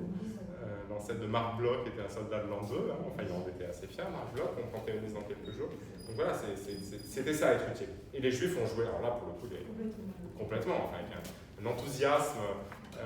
Il y a que des juifs pour être aussi patriotes d'une certaine façon, enfin j'exagère un peu, mais il y a un peu de ça, quand il y a une vraie adhésion qu'on comprend très bien, en Italie, en France, en Autriche-Hongrie, à des projets qui sont quand même respectueux et émancipateurs, donc c'est rationnel. Alors, je voulais juste comprendre, vous avez exprimé le mot la lampe d'Orgon. La lampe Orgon, c'est une communauté du midi de la France dans laquelle a été trouvée une petite lampe qui est sans doute le plus ancien objet juif de l'histoire de France. Lampe. Une petite lampe si on la frotte. Donc je vais revenir sur un sujet plus délicat que vous avez un petit peu évoqué, mais bon, alors on est passé un peu vite. Concernant la prostitution juive, je trouve que c'était intéressant, parce que bon, ça, moi j'en avais jamais entendu parler. Je n'ai pas parlé de prostitution juive. Ah non, on parlait de la prostitution. Tout court. Ça n'a pas été un bon. Je peux vous en parler, hein. Ah ben oui. Mais je n'ai pas parlé de ça. J'ai dit que Foscari, dans sa concho, dans son discours, réfléchissait sur l'opportunité de la présence de corps, de groupes humains à la fois utiles et nuisibles, comme les prostituées. Et je trouve que la prostitution, pour nous, pour comprendre ce que c'est qu'accepter une présence qui en même temps pose problème, c'est un bon exemple. Et Foscari lui-même emploie cet exemple. La prostitution juive et la fréquentation par des hommes juifs de prostituées non juives, c'est quelque chose qu'on trouve dans les textes médiévaux. Les textes médiévaux sont d'une pruderie différente de la nôtre, et il est quand même beaucoup question de choses qui renvoient à la sexualité dans les textes médiévaux, même si ce n'est pas toujours bien connu. Et en particulier, il y a des questions judiciaires qui se posent. Hein, et donc le contact charnel, alors c'est quand même très genré, généralement c'est un homme juif qui couche avec une prostituée femme chrétienne, c'est quelque chose de très problématique. Le contraire est moins problématique. Et donc il y avait aussi des prostituées juives. Voilà, c'est des choses sur lesquelles on a quelques bribes documentaires. Donc elles étaient utiles. Oui, c'est bon. Alors là, on est dans l'intersectionnel. Hein, c'est ça, c'est doublement. Voilà, c'est plutôt comme femme, là, ouais, bien sûr. D'autres, allez-y. Est-ce qu'il y a eu d'autres groupes plus fort, s'il qui vous ont plaît. questionné l'utilité au Moyen-Âge? Est-ce que vous avez évoqué les Juifs, dont il est difficile de caractériser ce qu'ils sont vraiment, mais est-ce qu'il y a eu des groupes similaires sur lesquels on a questionné l'utilité? Ben, c'est une bonne question que vous me posez là. Je redis qu'à la toute fin de ma période, l'utilité étant partout, on a certainement posé la question, il faudrait que je regarde les sources. Les prostituées, c'est vraiment ça. Il y a certains groupes qui ont été soumis à des phénomènes d'expulsion ou de réadmission comparables aux juifs, mais ce ne sont pas des groupes fondés sur une base ethnique. Ce sont des groupes fondés par l'appartenance professionnelle. Alors on les appelle les Lombards. Donc vous me direz, oui, Lombard c'est quand même une base ethnique ou en tout cas géographique. Non, en fait c'est les prêteurs d'argent chrétiens. Et il y a un livre tout récent publié par un collègue américain qui inscrit de façon hyper novatrice les expulsions des juifs dans les expulsions des prêteurs en fait. C'est-à-dire que nous on est un peu, et donc vous faites très bien de poser la question, on a un peu des lunettes du 20e ou 21e siècle qui considèrent l'antisémitisme et la question religieuse comme très très première pour comprendre le sort fait aux juifs. Mais en fait, on peut aussi un peu retourner le gant quoi, et voir comment c'était des prêteurs qui étaient l'objet d'une mesure de discrimination ou qui parfois étaient réadmis en vertu de leur utilité. Et parmi ces prêteurs, il y a plein de non-juifs. Et donc les Lombards, les Caorsins, voilà, c'est des groupes sur l'utilité desquels on a pu réfléchir. Alors après, il y a des discours polémiques. Hein. Il y a déjà un anticléricalisme médiéval. Et donc voilà, à quoi servent les moines? Les moines eux-mêmes ont tenu des discours apologétiques. C'est vrai qu'on ne sert à rien, mais on prie pour vous, donc on sert quand même beaucoup. Et puis il y en a qui, sans aller jusqu'à mettre en cause la domination de l'Église radicalement, enfin, sont beaucoup plus critiques sur la place faite au clergé. Et ça, voilà, je pense que les clercs, ce sera encore un exemple possible de réponse. Mais c'est une bonne question, il faut que je continue d'y réfléchir. Il y a un autre groupe aussi qui a été très important, ça s'est ressenti en 1680 avec la révocation de l'édit de Nantes, c'est le départ des protestants pour la Hollande, la Suisse, et qui sont emmenant avec eux aussi beaucoup d'activités bancaires, de prêts et d'activités activité économique et entre guillemets industrielle. Tout à fait, oui. Qui a appauvri aussi la France. Et qui, d'une part parce qu'ils ne sont pas catholiques, d'autre part parce qu'ils sont protestants, enfin je m'explique. D'une part parce qu'ils ne sont pas assujettis aux limitations faites aux catholiques sur les métiers d'argent, donc un peu comme les juifs. Et d'autre part parce que, alors pour dire ça très vite, les thèses de Max Weber, quoi, le rapport protestant à l'argent est différent du rapport catholique à l'argent, ont excellé dans ces métiers-là. Et effectivement, la banque protestante et la banque juive, à la fin du 19e et au début du 20e siècle en France, ce sont des acteurs économiques très importants. Donc c'est probablement assez comparable, effectivement. La différence, mais ça n'empêche pas qu'il faille prendre en considération le fait que vous venez d'évoquer, hein. Mais la différence étant que c'est pour le coup c'est vraiment une appartenance confessionnelle. Il y a de l'hostilité effroyable à l'égard des protestants avec même des massacres, etc. Mais voilà, il n'y a pas le caractère ethnique et donc ce qu'on appelle en jargon de l'essentialisation, c'est-à-dire le fait de prêter par la naissance à un groupe donné un certain nombre de compétences, de qualités. Il n'y a pas ça à l'égard des protestants. C'est une religion fausse, c'est une hérésie, c'est une secte effroyable et on les massacre horriblement pendant la Saint-Barthélemy. Mais ce n'est pas une autre race, quoi, disons. Mais cela étant dit, il faut le rappeler, vous avez raison. Il y a une similitude avec le sort juif, enfin, en tout cas en France. On dit ça, un juif allemand, il ne voit pas les choses ainsi, puisque le vote protestant et le vote nazi coïncident beaucoup en Allemagne. Mais en France, le caractère minoritaire et les spécialisations professionnelles que je viens de dire font qu'il y a une certaine consonance entre les histoires juives et protestantes. Il y a des livres de Cabanel là-dessus qui sont très intéressants. Il y a vraiment puis le Chambon-sur-Lignon, enfin, il y a des lieux comme ça qui sont importants. D'abord, madame, après vous. Plus fort, s'il vous plaît. Sur tous ces juifs, en fait, quand ils sont chassés et s'ils prêtaient l'argent, en fait, après, qui prêtait l'argent ou comment est-ce que les sociétés se réorganisaient? En fait, est-ce que c'était une profession qui se redéplaçait sur une partie, par exemple, un peu dévalorisée de la population, ou est-ce que c'est pas grave, les trucs chrétiens, entre chrétiens et... Je comprends. Il n'y avait pas de nouveaux juifs. Il n'y avait pas, on prend plus les juifs, on prend les coiffeurs. Quoi, ça ne marchait pas comme ça. Donc il y avait vraiment une forme de désorganisation, hein, vous avez raison de le dire. Je pense que d'une part, il y avait pour certaines institutions hautement respectables et ayant pignon sur rue, qui étaient en fait des banques chrétiennes, un effet d'aubaine. Les milieux les plus hostiles, alors les acteurs les plus hostiles aux juifs, j'ai dit c'était les frères mendiants, mais les milieux socio-économiques les plus hostiles aux juifs dans l'Italie, par exemple, c'est les milieux commerçants. Et là, c'est pas leur sens religieux, c'est vraiment leur rivalité. Donc je pense qu'une fois les juifs dégagés, ils font le même travail que les juifs, mais de façon un peu plus discrète. Et puis il y a d'autre part l'invention de solutions alternatives. Et une chose qui n'est pas très loin d'ici, le mont-de-piété, le crédit municipal, ça s'appelle en France, c'est vraiment une institution, je ne veux pas dire antisémite, mais anti-juive dans la façon dont elle est pensée dans les années 1460. Et dans plein de villes d'Italie et ensuite hors d'Italie, le mont-de-piété, c'est une institution qui prête à taux zéro.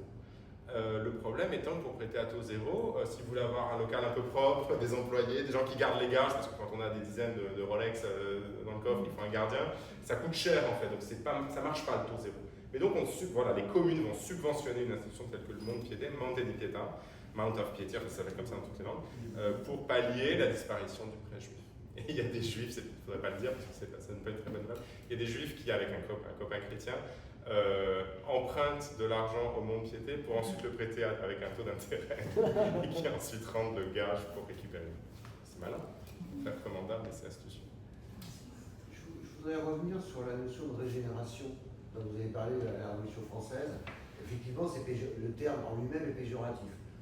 Mais ceci dit, les sionistes socialistes, à la fin du 19e, c'était aussi leur projet. Parce que dans une économie, il y a la pyramide, il y a l'agriculture, l'industrie, les services, la banque. Et ce qu'expliquaient les sionistes socialistes, pas le Bund, parce que le Bund était pour une solution extraterritoriale, mais les sionistes socialistes disaient l'antisémitisme est provoqué par, et l'antijudaïsme, et surtout l'antisémitisme moderne, est provoqué parce que les juifs sont dans une situation de pyramide inversée, c'est-à-dire quasiment pas d'agriculture et effectivement beaucoup d'usuriers, etc., de commerçants, etc. Et le projet des sionistes socialistes, c'était justement entre guillemets, j'aime pas le terme, mais de régénérer le peuple juif par le retournement d'une pyramide normale par rapport aux autres peuples, avec une agriculture, les kibbutz, une industrie, la classe ouvrière, et après les commerçants et les banques. C'est un sujet qu'on pourra aborder à part. Ce que vous dites, c'est très important, mais c'est un sujet qui mériterait d'être étudié, qu'on fera sûrement un café philo là-dessus. Il y a un livre qui vient de sortir, qui a fait un peu de bruit, avec lequel j'avoue que je suis en profond désaccord. Parce que de ce que vous venez de dire, excusez-moi, encore une fois, je suis entièrement d'accord avec ce que vous venez de dire, et de ce que vous venez de dire, il tire la conclusion que le sionisme est antisémite. Ah non, non, non. Ah oui, non, je sais bien que c'est parce que. Mais voilà. Mais en effet, il y a dans le sionisme une volonté de régénérer le peuple juif. Ouais, le nouvel homme, ce qu'ils appelaient, c'est ça? Le nouvel homme? Le nouvel homme, oui, il y a quelque chose comme le nouvel homme. Ouais. Le judaïsme des muscles de Max Nordau, Oui, c'est ça, la négation de la diaspora, on se dit ça en hébreu. Oui, il y a plein de thèmes qui. Mais quand c'est vraiment pas pareil de tenir un discours de l'intérieur et de l'extérieur. Et si finalement, pour le bien de son peuple, quitte à avoir un peu intériorisé des clichés antisémites sur le parasitisme, etc. Parce que c'est vrai que si on les sort de leur contexte, c'est des textes du grand Bernard Lazare, quand même, pour lequel on a tous, j'espère, un peu de. Qui sont illisibles. Enfin, on se dit, mais c'est qui cet affaire antisémite? Ah, c'est Bernard Lazare. Donc c'est vrai qu'il y a de l'ambiguïté. Mais Michel Fer, qui est un philosophe qui a écrit des choses très importantes, hein, je ne sais pas si vous pensez, il vient de publier ce livre qui s'appelle Redevenir juif. Et voilà, je pense que c'est des conclusions discutables, mais par ailleurs, qu'il y a une volonté de régénérer chez les premiers. Alors, vous évoquez les socialistes, je crois que c'est même vrai du projet sioniste en général, enfin, de régénérer, de sortir du ghetto. Et voilà, dans l'état des Juifs de Herzl, il y a des choses là-dessus, c'est très très fort dans le sionisme. Oui, c'est un thème passionnant, ça c'est sûr. Allez-y, madame. Moi, Et ensuite, une question sur le fait de l'utilité. En fait, quand on pose la question de l'utilité, c'est quand on dit on va pour le moindre mal, et finalement, je pense que c'est un tort d'aller vers le moindre mal, parce qu'au final, ça finit toujours mal. Donc, il ne faut jamais accepter cette notion où aujourd'hui, finalement, l'être humain doit être utile. C'est une certaine forme de fascisme, en quelque sorte. Mais je pense que le peuple juif, en réfléchissant au moindre mal, et d'accepter ça intelligemment, habilement, pour être plus accepté, finalement, c'est un peu... je fais un parallèle, quand j'ai vu Le Dernier des Justes, ou le film, ou ce documentaire, où les nazis demandaient aux juifs eux-mêmes de faire des listes des gens, et que le Dernier des Justes, je ne sais plus si ça s'appelle Le Dernier des Justes. Moi j'ai lu Le Dernier des Justes. Schwarzbach. C'est ça. Les Schwarzbach. Non, je parle du film. C'est ça. Ah. Le documentaire, c'est Le Dernier des Injustes ou Le Dernier des Justes? J'ai pas vu le documentaire. Ah, vous parlez du film qui se passe en banlieue avec Agnès Jaoui et son fils? Non. C'est Le Dernier des Juifs. C'est le dernier. Et ça, je l'ai vu, on peut en parler, mais c'est pas ça. Oui, c'est ça, le documentaire. Le Dernier des Injustes. Les Injustes, alors. Voilà. Et donc, il explique que lui, il faisait des listes pour que les Juifs partent, et qu'ils étaient finalement très organisés, et que s'ils n'avaient pas fait, les nazis n'étaient pas capables de faire ces listes. Donc, quelque part, en acceptant le moindre mal, j'extrapole, mais je pense qu'il faut se poser la question au départ, c'est scandaleux. Ou alors, on se pose la question de dire, l'être humain, en quoi est-il utile Oui. au final? Non, mais je comprends, hein, c'est des questions vertigineuses et assez bouleversantes. Moi, je n'ai pas de réponse. J'entends un peu deux choses dans ce que vous dites. Il y a une chose que vous dites et à laquelle vous êtes revenu à l'instant, qui est le moindre mal. Là, je n'ai pas de réponse. C'est une question de philo, une question d'éthique. C'est aussi une question juive quand même. Hein. J'ai en tête ce fameux passage du Talmud qui vous présente la situation où vous seriez dans le désert avec un camarade et avec une seule gourde. Qu'est-ce que je fais? Si je le tue, alors par hypothèse, hein, pourquoi on ne pourrait pas partager la gourde? Pourquoi il n'y aurait pas un chameau avec des outres qui apparaîtraient? Pourquoi Dieu ne ferait pas un miracle? Bon, toutes ces hypothèses sont exclues. Et donc, soit je bois l'eau et je vis, soit je lui offre l'eau et je meurs. Et voilà, c'est quand même enfin, la notion de dilemme, il est difficile de l'évacuer. Je pense que les gens qui ont fait des listes, que les gens qui ont cru bien faire en collaborant avec les nazis, que les gens dont parle Hannah Arendt en des termes cruels, je ne sais pas ce qu'on aurait fait et surtout ce qu'on aurait dû faire à leur place. Ça, je ne sais pas. Moi, ça existe des dilemmes. Enfin, bon, de façon qu'on n'ait pas à répondre à de tels dilemmes. Et deuxièmement, vous parlez d'une chose avec laquelle je suis très en accord, c'est le caractère fasciste à l'extrême en tout cas de ces thèmes-là. Moi, j'aime pas dire qu'une chose mène nécessairement au fascisme ou à autre chose. Enfin, il n'y a pas de nécessité absolue, mais en effet, je trouve que réfléchir à l'utilité des vies, c'est quelque chose de dangereux. Oui, c'est ça. Et les vies inutiles, c'était une chose. Alors, on a un autre film qui est Z de Costa Gavras. Oui. Voilà, on voit ce que c'est, quoi. Et ils les appelaient des vies inutiles dans leur projet d'eugénie. Alors, ils y ont renoncé, parce que la société civile allemande a réagi quand des Allemands non-juifs ont été assassinés par les nazis parce qu'ils étaient handicapés. Là, ça n'est pas passé. Les églises, on aurait bien aimé qu'ils n'en fassent autant à l'égard des Juifs. Mais ça s'est arrêté, mais ce plan d'assassinat, en fait, renvoyait à l'inutilité des vies. Donc, je suis parfaitement d'accord avec vous pour dire que c'est un thème dangereux. Oui, c'est un thème dangereux. C'est ce que dit Scholem. On ne va pas justifier. C'est ça, poser cette question. Voilà, c'est ça. La question est dangereuse. Voilà, ça devrait pas. Mais un décideur politique qui sait qu'on a besoin de main-d'œuvre, il doit quand même répondre à des questions et ça ne fait pas de lui un eugéniste ou un assassin. Et quels gens j'accepte ou je n'accepte pas, enfin, voilà, c'est des questions. C'est la notion de dilemme. Il y avait d'autres questions là? Non, non. Il y a des gens ou pas? C'est pas moi. Ah, allez-y, jeune homme. Oui. Pour revenir à ce qu'on disait tout à l'heure sur les autres groupes qui ont pu dire un sens similaire, une des choses qui m'a interloqué dans la conférence, c'est que on peut transposer cette place dans l'Orient, dans l'Occident du Juif, à l'Orient et en particulier au monde arabe musulman, par exemple sur l'Empire ottoman, plus tard, voilà, mais avec le statut d'ethnie, avec un statut inférieur mais toléré, et dont on cherche un petit peu l'avantage. Et ça m'a intéressé parce que je me suis dit, si les chrétiens ne tolèrent pas le pré-agage entre eux, mais qu'ils acceptent pour les juifs, que les musulmans faisaient pareil, et que les juifs même faisaient pareil à l'intérieur de leur communauté. Alors peut-être que, en conséquence, la seule chose qui distingue les juifs, c'est juste leur minorité. C'est juste que c'est un petit groupe dans un grand groupe. Je n'ai pas très bien compris parce qu'il y avait quand même des distinctions un peu molles, mais qui existaient quand même entre juifs et chrétiens sur le plan juridique. Vous venez de le dire, il y a le statut de dhimmi, et en Occident, alors je pourrais vous faire la liste, elle serait longue comme le bras, mais ils sont en position d'infériorité juridique. Ils sont pas seulement peu nombreux, ils ne peuvent pas exercer de situation d'autorité, ils ne peuvent pas être juges, ils sont pratiquement pas armés sauf exception.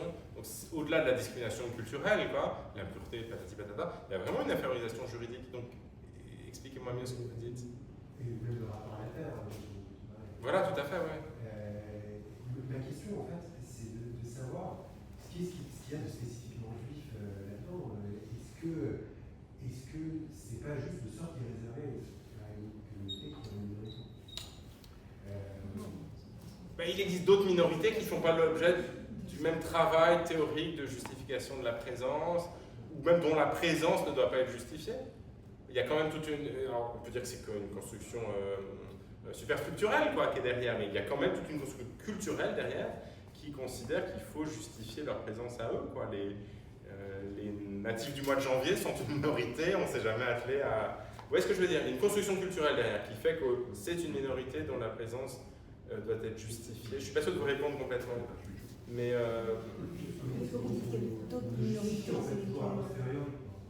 Justifier quoi? Justifier de ce statut spécial, se pose la question une fois qu'on constate d'abord l'utilité, à travers le pré-agage, l'artisanat, tout ce que vous voulez, et ensuite on essaie de le justifier, que ce soit du côté des juifs eux-mêmes ou du côté de la majorité non-juive. Oui. De le justifier ou de l'expliquer? Le justifier, je pense, d'aller chercher son intérêt. Donc je me demande ce qu'il y a là-dedans de spécifiquement juif, mis à part, je sais pas, le lien. Attendez, non, d'abord Marc, après. Mais après, c'est une conférence d'histoire, donc effectivement, je ne réponds pas sur le judaïsme, par exemple. C'est vraiment empiriquement, ce groupe a été assujetti à des conditions particulières en Occident, depuis déjà le droit barbare, depuis le 4e, 5e siècle, à une position d'infériorité juridique. Et donc, ce groupe humain a développé des aptitudes, voilà. Mais en effet, c'est vraiment empirique, et il y a... D'abord, je ne crois pas qu'il y ait grand-chose de spécifiquement juif, au-delà du judaïsme, disons, mais le judaïsme, c'est une matière culturelle. Claude Biermann vous souhaite répondre à cette question. Sur ta question précise, hein, sur la spécificité, en tout cas c'est l'hypothèse actuelle, le grand livre sur, évidemment je perds la mémoire des noms, le grand livre américain qui a été primé récemment sur une poignée d'élus, le titre de la traduction française, qui a été fait par des économistes qui ont mis 10 ans à faire ça. Botticelli, Epstein, voilà, c'est ça, ouais. Donc l'hypothèse actuelle, voilà, un livre qui a fait beaucoup de bruit. L'hypothèse actuelle, c'est que la spécificité, en tout cas, sans monter plus loin, la spécificité à partir de la destruction du Second Temple, c'est l'alphabétisation précoce, qui fait que l'ordre a été donné à toutes les communautés juives du monde, que au moins les petits garçons devaient pouvoir conduire le fils à 7 ans.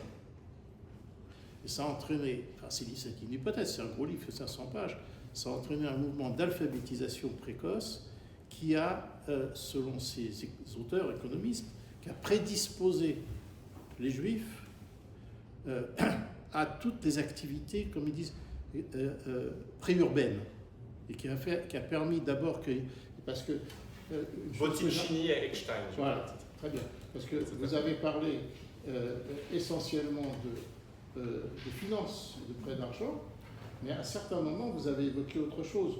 Quand vous parliez des Juifs d'Espagne partis en Turquie, vous parliez de la laine, de l'artillerie, de la soie, du commerce, de l'artisanat. Ça s'arrête. Alors, en Occident, ça a été surtout financier, mais en Orient, les Juifs ont été les premiers commerçants, parce qu'ils savaient rédiger des lettres de commerce, les premiers juristes, les premiers médecins, les premiers artisans. Il y a tout un tas de métiers comme ça juifs, parce que c'est pas seulement financier. Par exemple, les Cardanites, les Juifs faisaient le commerce entre la Chine et l'Occident au début du Moyen Âge. Et donc toutes ces activités étaient liées tout simplement, enfin selon ces théoriciens, d'abord. Alors pourquoi est-ce que les Juifs étaient alphabétisés et pas les autres? Eh bien, ça c'est l'hypothèse extraordinaire de ces théoriciens, là, dans un bouquin dont j'ai eu à rendre compte, donc je le connais, mais c'est un gros livre. C'est qu'en fait, les chrétiens, et plus tard les musulmans, n'exigeaient pas que les enfants apprennent à lire. Et donc, les Juifs pauvres,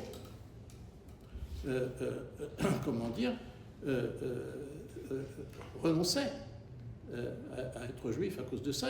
Et selon ces théoriciens, c'est la raison pour laquelle le nombre des Juifs a été divisé par 10 entre l'époque romaine et l'an 1000. Il n'y avait plus qu'1,5 million de Juifs en l'an 1000, alors qu'il y en avait 10 millions, enfin c'était 10 à 20% de l'Empire romain au début. Bon. Et où sont passés les autres? Ils sont devenus chrétiens et musulmans parce que, un peu comme les paysans en France qui ne voulaient pas envoyer les gosses à l'école au moment de la moisson, les vacances d'été, hein, eh bien les Juifs n'avaient pas les moyens d'envoyer, de se priver des bras des enfants. Et donc ils vont jusqu'à dire que les premiers chrétiens et les premiers musulmans par millions, hein, c'est assez étourdissant, c'était des Juifs tout simplement. Et que ceux qui sont restés juifs, une minorité, ont été prédisposés au développement du commerce et des vies urbaines dans l'Empire arabe. C'est eux qui faisaient le commerce entre l'Algérie et l'Inde, parce qu'ils étaient alphabétisés. Et en Occident, ça s'est spécialisé dans la finance, mais c'était d'abord, et cet aspect alphabétique, c'est jusqu'à aujourd'hui, parce que un des grands arguments de Georges Bensoussan sur les histoires des Palestiniens, c'est de rappeler qu'il n'y avait pas d'école dans les villages arabes, et que donc 80% des Arabes en 1940 ne savaient pas lire, et que ça explique l'arriération du monde arabe, c'est le retard. Ce retard existait aussi dans le monde chrétien, puisque ce sont seulement les élites, les moines et les aristocrates qui accédaient à la culture, alors que pour les Juifs, ça allait de soi, et donc ça serait...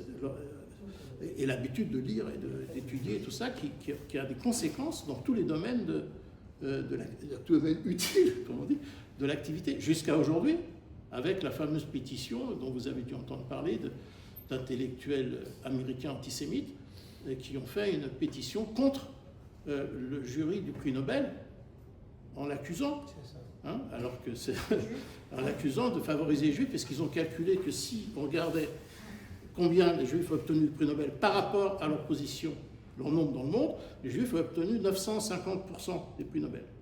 Hein, si on fait bon, en réalité 35%, mais par rapport au nombre qui sont. Et donc ces universités américaines disent c'est pas possible.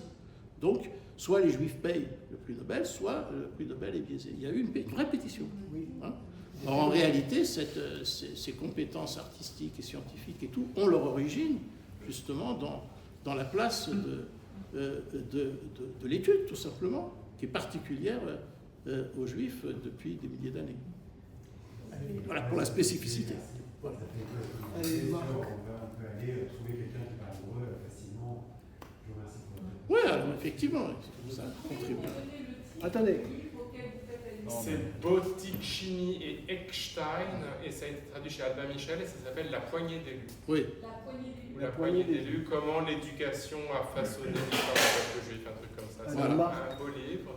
Il y a un autre livre, pardon, Vladimir, qui, dans une temporalité différente, plus immédiate, a été traduit en français, il me paraît un livre difficile mais très important, qui s'appelle Le siècle juif, de Yuri Zletskin, qui est un Russe qui a fait carrière à Berkeley, qui est maintenant chez Perron en Europe, et qui a écrit ce beau livre consacré aux Juifs au XXe siècle et comment leur histoire les prédisposait à une forme de nomadisme mondialisé qui a expliqué qu'ils réussissent tellement bien au XXe siècle.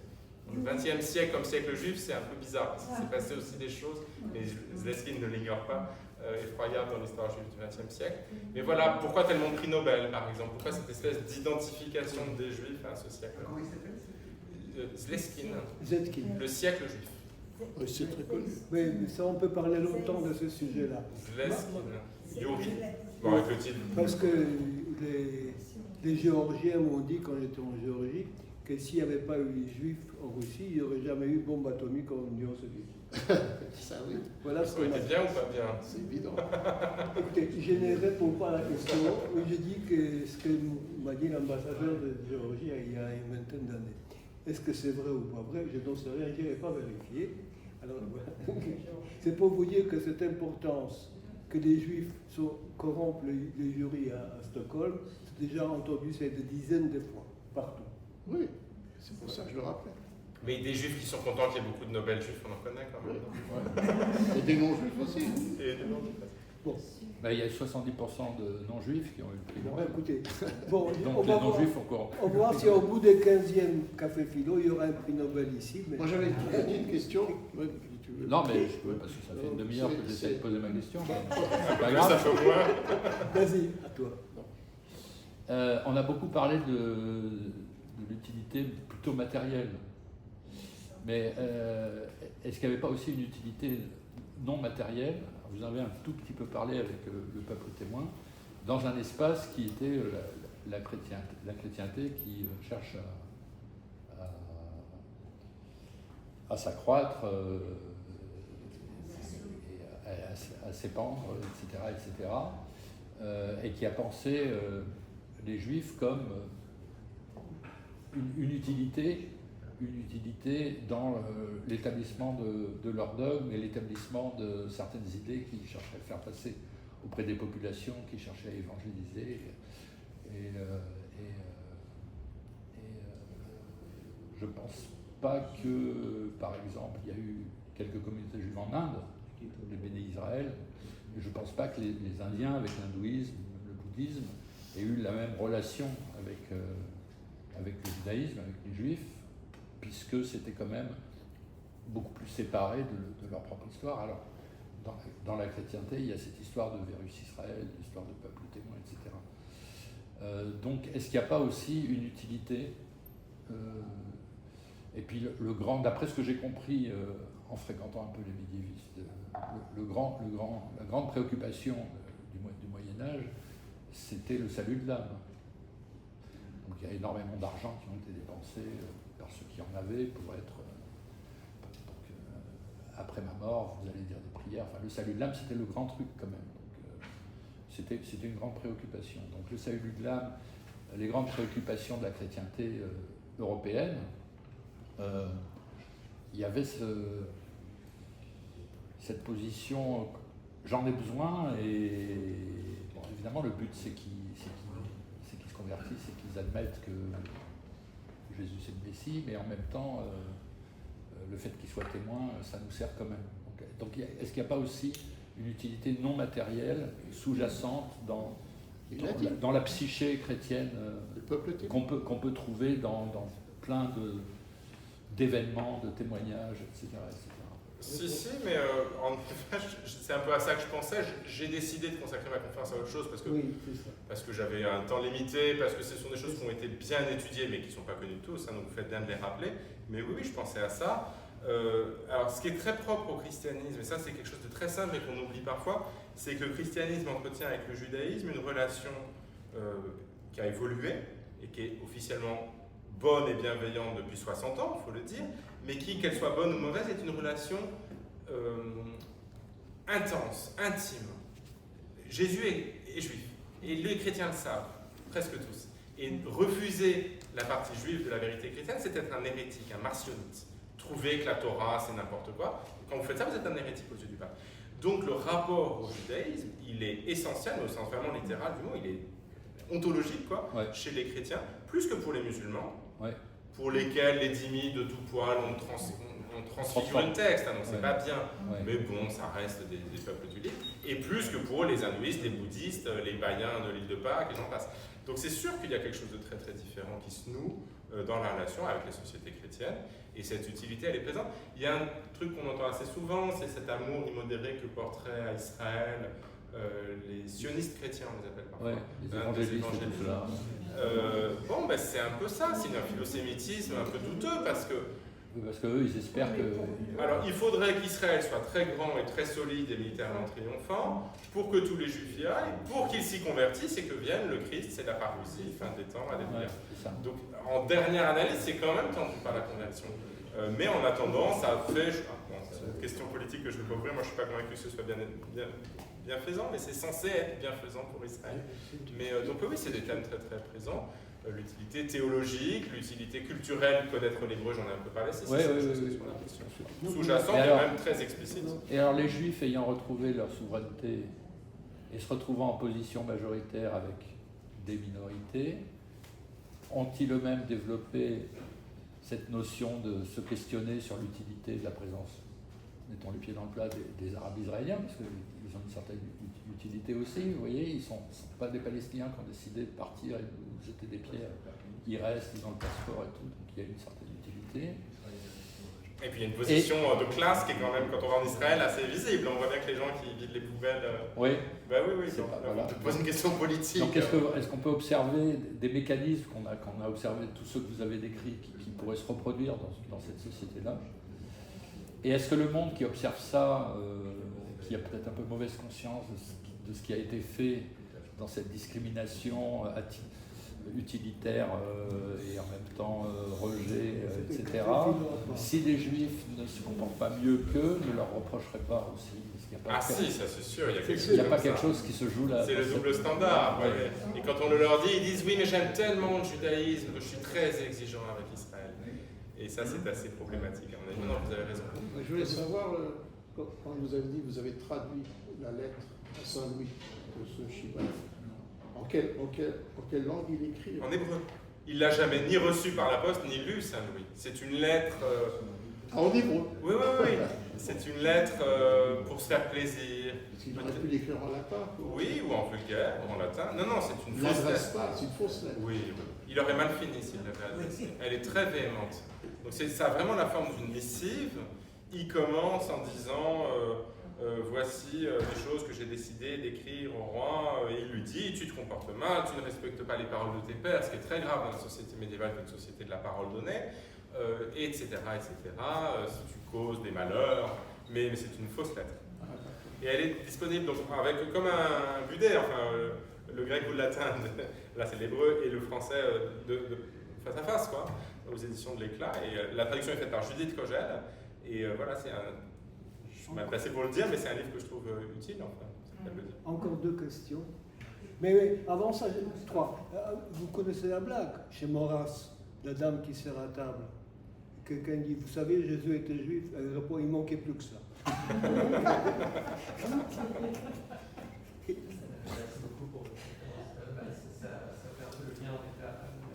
Madame, d'abord. Ah, pardon. Vous d'abord. c'est pas grave. Il est lancé. Puisque ce qualificatif d'utilité est essentiellement posé des non-juifs sur les juifs, enfin, vous avez quand même parlé de Rabbi Benchman, de Narbonne, et à un moment vous avez évoqué la question de peut-être des débats rabbiniques à l'Afrique sur le préintérêt envers les non-juifs, et je me demandais comment, quelle était la perméabilité, pour cette question tout à l'heure, mais quelle était la perméabilité, ou est-ce que ça posait des débats, le fait de se faire imposer le terme d'utile dans la communauté juive elle-même, de se faire enfermer dans certains métiers, ici vous avez essentiellement parlé du métier d'argent, et comment est-ce que la communauté elle-même recevait ce terme d'utilité? Est-ce qu'elle l'acceptait par commodité ou par convenance, ou est-ce que ça pouvait provoquer des débats internes, voire des défiances envers les autorités qui auraient pu faire? Je comprends, c'est une question compliquée. Alors, sur la question du regard porté par les juifs eux-mêmes sur ces activités professionnelles, il y a eu un débat entre historiens. Il y en a un qui a un nom illustre parce qu'il appartient à une illustre lignée rabbinique de Brisk. C'est Soloveitchik, mais qui est un historien, qui a un peu tranché les choses en montrant que les juifs étaient très à l'aise avec ces activités. Je trouvais que c'était formidable de gagner l'argent sans se fatiguer, d'être assis et d'attendre que l'argent prospère. Et bien sûr, de temps en temps, il faut se lever, aller ranger un gage et prêter de l'argent. Et entre les deux, il n'y a rien de mieux pour pouvoir étudier le Talmud tranquillement. Je caricature un peu, mais c'est un peu ça l'idée. Donc, certains ont fait l'hypothèse d'une gêne, justement par perméabilité, notamment une sorte d'influence franciscaine, chrétienne, selon laquelle l'argent c'est problématique. Et donc, mais voilà, ils ont un peu perdu la bataille historiographique et on est d'avis que les juifs médiévaux, en Ashkenaz, donc le monde occidental non séfarade, disons, étaient assez à l'aise avec ces activités.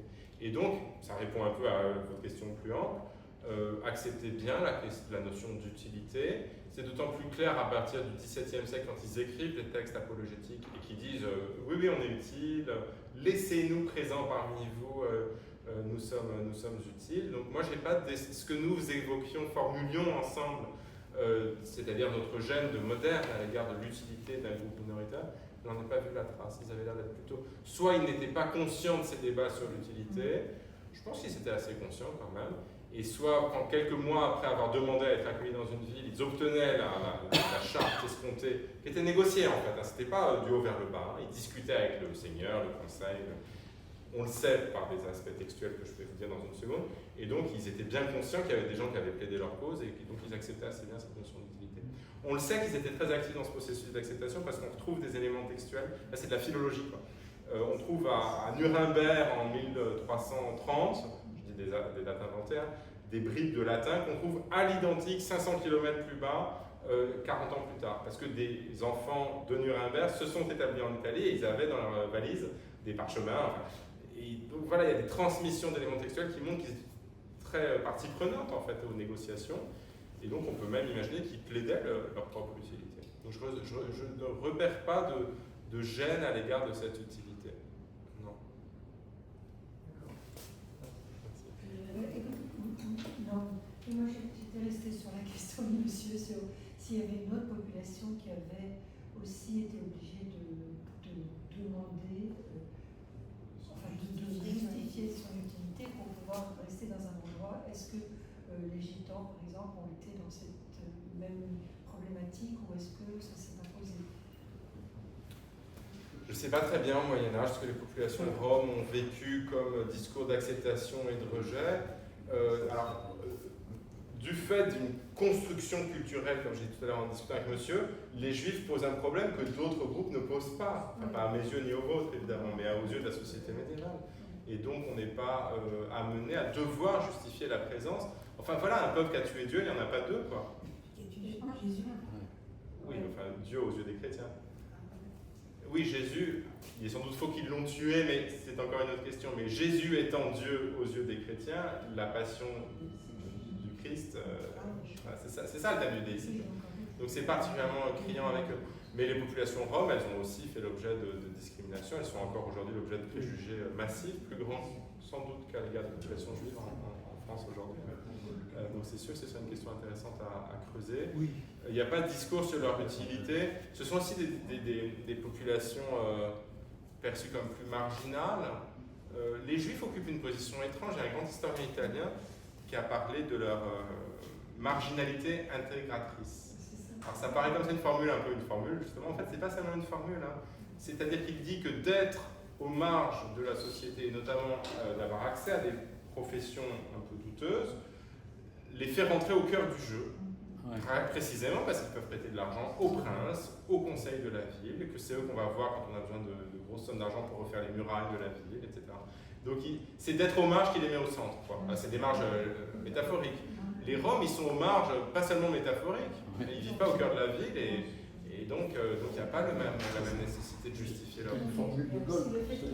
Une formule de Norman Gaulle. Les partis juifs ont toujours été à part au centre. Voilà, c'est ça. Oui, Gaulle dit ça aussi. Les quartiers juifs, c'est toujours tout à fait. Absolument. Donc si on ne peut pas dormir ici, il faut qu'on... C'était l'utilitariste italien. Ah, Carlo Cataneo. Il a publié les interdictions israélites dans les années 1830 et on en a publié la traduction aux éditions Conférences. C'est un beau livre. Carlo Cataneo, mais c'est un peu oublié. Juste une petite précision, le film de Godfrey Guingamp, je crois me souvenir, c'est Amen. C'est pas Z, c'est sur les colonels. C'est sur les... Sur les colonels. Merci. Le film sur les... 10 ans, j'étais pas content, mais c'est Amen, bien sûr. Excusez-moi, mais il y a un temps pour tout. J'ai pas d'écrit de la mélodie. Merci beaucoup, merci à vous.